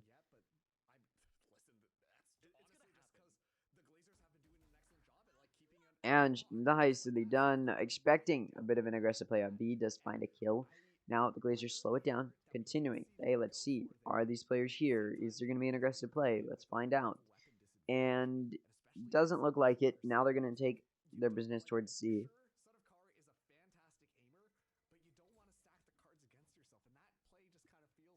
Pushing up now through Mound. It's only Killjoy util here. They keep picking the right sites to hit. And Showstopper comes out. It does look like we have Fireball backing up over towards B, preparing for the old bait and switch. But it's not going to come through.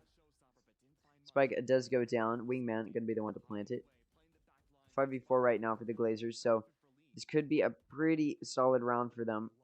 With only a Bucky for two of the players, I mean, honestly, I'm not entirely sure what the plan was coming into this. This will be extremely difficult here. Drone, bit caught out here. Precision takes out Pyro. Fireball takes out Precision and Riku. Spike can now start to be diffused as Yeji takes out Drone. It's a 2v2. Never mind. Spike can't really start to be diffused here. Just going to stick it to half. Fireball, maybe hoping to get off of it in time, but honestly, just had to stick it there. Not able to, though. And the Glazers will take their bye round against a bonus. Should have been able to, and they did. Could have been a nice way for 1-3-3-7 to get back in this, but they did not get it. So pretty standard round structure will follow. However, now is the opportunity for 1-3-3-7 to make things work. This is a pivotal round. If they don't get this Eco's low. The Glazers will be on their 11th round. Your Eco will be low. The Glazers will have a very, very good opportunity to get to match point. So 1 through 7 needs this round more than possibly any of the other rounds. It's a very pivotal round here, as this will could start a comeback. But they do need it. You need to get the round first. They've given up C site, going for an aggressive play out of A. It seems they've been doing some gambling guesswork here a lot of the time. Oh, and never mind. Mom, ready for it. Are they ready for Zachary too? Yeah, they are. Okay, all right. 5v3 now. Spike is down. All of the players on the Glazers now slowly sort of flooding more towards that CT side initially. Now they are ready to take some of these fights from the site. We do have a flank coming through, although Fireball's entirely ready for it. Wow, beautifully done. I mean, 1 through 7 was ready for every possible little rat play that the Glazers was trying to do. They caught out the player who was hiding near B behind box. They caught out the player who was waiting for them as they swung around to start going through C mound. They caught out the player who was going around to flank them from C link. I mean, every single possible pathway was checked, and I mean, 1 through 7 just seemed on top of it. Honestly, that was a beautiful round for them to take. And again, I talked about how pivotal that round was, because now their eco's good. Now they've got some momentum to work with. Now they can start to get some buys going through, and they're going to be able to start making some magic happen. And we do have a showstopper and a lockdown available for 1 through 7. Neural Theft is available for the Glazers, and they're 1 ult point away from a Cosmic Divide, so they might want to get that up if they can. Another aggressive play out of A does this time return with some damage. Zachary's low on HP after that, but the Glazers will be allowed onto C, as it has somewhat been given up. Do destroy the Nanostorm and the Alarm Bot that we're preparing to potentially slow down that push through main. Fireball spraying through the smoke. Drone goes down in through C link. Also going to spray through. See the gun sticking out from Riku. Take him out as well. 3v5 now. Zachary has a Neural Theft, but I don't know if they're going to be able to use it. You do have to get a kill first. Lockdown ready to be expended, and it will be. Fireball just going to defend it because the rest of their team's coming from the flank. Fireball's able to take out Zachary. They are able to destroy the lockdown, but these players are completely caught out here. They're cornered, backed into a wall. Gun can be picked up, but you're going to be in a really tough spot here. Precision, and you do go down. Precision not going to be there for you, or for me apparently with my speaking, and you will fall. Diffusal can come through. 1 through 7 wins. That round's pretty swiftly, and I think everything was played about as well as you wanted it to be if you are 1 through 7, or a fan of 1 through 7, as that is a round you should have won, and they did. Perfectly played anti-eco. Now the Glazers are on a full buy. Full buy versus full buy, and you'd expect maybe 1 through 7 would be taking a timeout right now, but no, it's the Glazers taking a timeout right now.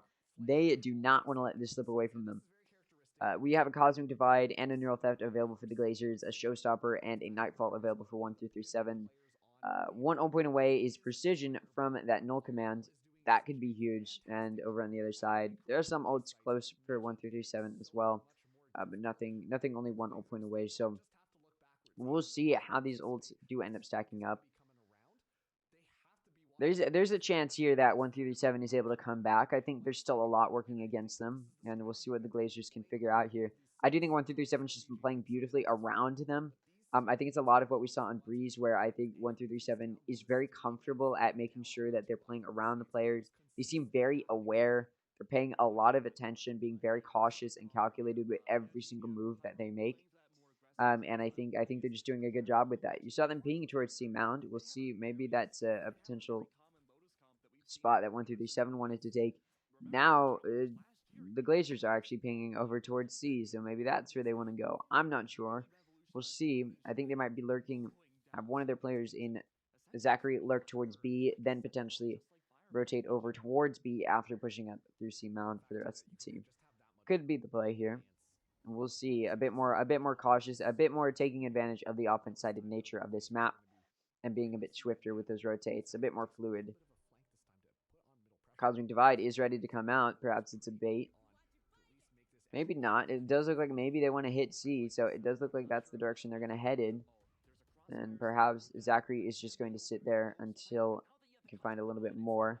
Gecko was going to maybe try and plant with the Wingman, but Wingman was taken out, so Spike's going to have to be planted by Drone. There was a showstopper that was expended, though, to take out the wingman, so good for the Glazers that they did avoid that. It's the beauty of wingman, I suppose. Oh, drone on top of box, not going to be cleared out. 1 3 3 7, not as cautious as they had been once a few rounds ago. Drone going to find 3 before going down to Yeji. It's going to be a 2v4. They know absolutely where these players are. Okay, and Momji puts themselves in a very risky spot, and high risk, no reward, as they do die. Yeji going to take out Zachary, Riku going to take out Yeji. It's going to be 11-7 lead now, as the Glazers win a very powerful round for them. 1 round away now from match point, 2 rounds away from qualifying to challengers, and I think they want it as badly as they can be. It's really right within their grasp.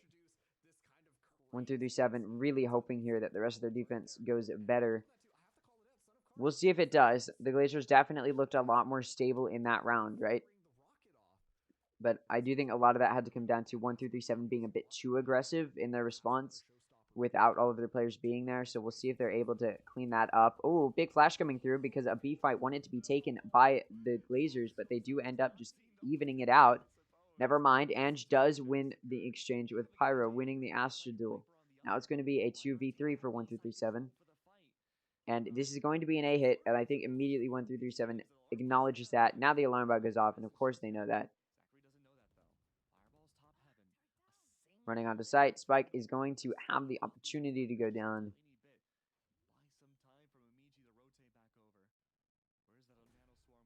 Slow descent from the zip line. And Precision is ready for Fireball. Now it's a 1v3 for Momji. They know that they're not stairs. They know where this player must be coming from. The silent drop from rope may not be enough here. They're going to have to fight this doubled up team, and they're not going to be able to. Too many players to look at. Precision going to be the one to find the 3rd kill on the round. 1 3 3 7 will need to win 5 in a row if they want to stay in this. The Glazers are 1 round away from qualifying for challengers, and 1 3 3 7 absolutely distraught at this point. If they lose this, it's a massive missed opportunity. And look at their eco. Judges, I mean, I'm not entirely... I mean, a judge on a raise, maybe, but you're putting it on your Viper and your Killjoy. There is a Viper's Pit, but where are you going to use it? And if they just avoid it, then there was no point in the judge sort of situation they're running into right now. But sometimes you have to take a gamble, right? Sometimes that's just the reality. Viper's Pit does come out in C. And immediately Drone wants to take this fight, try and kill them before they can do much, but not going to be able to. Momji going to get away. Look at that. Paint Shells was maybe trying to take them out, but not quite able to. Drone spends every piece of util they have to try and take out this Viper's Pit, and they just can't do it. So much noise made, and now the fight over towards A. It's a big one. 1 3 3 7 has rotated entirely off of the site. The Spike is going to be an easy free plant with the Wingman. Now 1 3 3 7 is in a very good spot. Spike is planted. Thrash is available for Riku. This could be very punishing for 1 3 3 7. Breako Ball looking like it's ready to be taken out here. Immediately Riku turns his attention, whiffs the shot. Kara gonna punish. Ange is able to trade. There is still Fireball there, but they only have a judge. And yeah, long range, you do lose that scenario. 2v4 here for 1 3 3 7. Actually, they may have picked up a gun and just whiffed the shots. I'm not sure. Ooh, yeah, they were trying to stake that spike there. Pyro's going to have to make something work. They can't, and that does mean that the Glazers qualify. 1 3 3 7 falls just short of qualifying for North American Challengers 2024. It's a big, massive loss for them. Absolutely not where they want to be, but for the Glazers, massive moment. They do get to move through. These players who were once a part of some of the other Tier 2 teams last year, hence, and since then, not making it through. Obviously, a few of the players were on Madlands. Riku was on DSG. These players were relegated out of Challengers. Now they want a second chance here. And it looks like they're going to get it as they do qualify through. I mean, I wouldn't say it's all bad for 1 3 3 7. I think Carr will probably be picked up by a Tier 2 team. He looks absolutely insane. I would not be surprised. And I would, yeah, I'm not expecting that Carr will not be in Challengers this next year. If he isn't, that's very surprising, but I do think he'll be in Challengers regardless. He's just put up some insane numbers today. But that's pretty much it for me. I mean, obviously you can see exactly how things went down here. There is still another series today that will be another qualifier. I will not be streaming it though. My voice is going to die if I keep doing this today. So I do apologize for that. And that's today was the last day of challengers, open qualifier number 1. So obviously pretty big qualifier today, and it's definitely been an exciting one. I do think 1337 did a very solid job. I'll be back. I might be doing the Game Changers Open Qualifiers, a similar thing. I'm not sure yet. I do have to talk to the people at Radiant about that, because it's a bit more closed off as far as the free cam. But there are no casters on the stream, so it does make it a little bit easier. But I might be doing that. So that might be for Game Changers Open Qualifier number 2, which will be just before Challengers Open Qualifier number 2, which I will also be here for. So we'll see which one I end up showing up for. But I do know I'll be here for at least the next Challengers Open Qualifier, which will start mid-February in just a few weeks. So I'll be there. I hope you guys did enjoy this this live stream. It was a very exciting match today. So I'm very happy to have been able to see it. It's been a very exciting open qualifier. Yeah, if you guys enjoy, why not scroll down, see if you subscribe. If you aren't, I hope you consider it. And that's gonna be it for me. I hope you guys did enjoy, and I will see you all. I'll see you all when I see you, I suppose. Have a good one.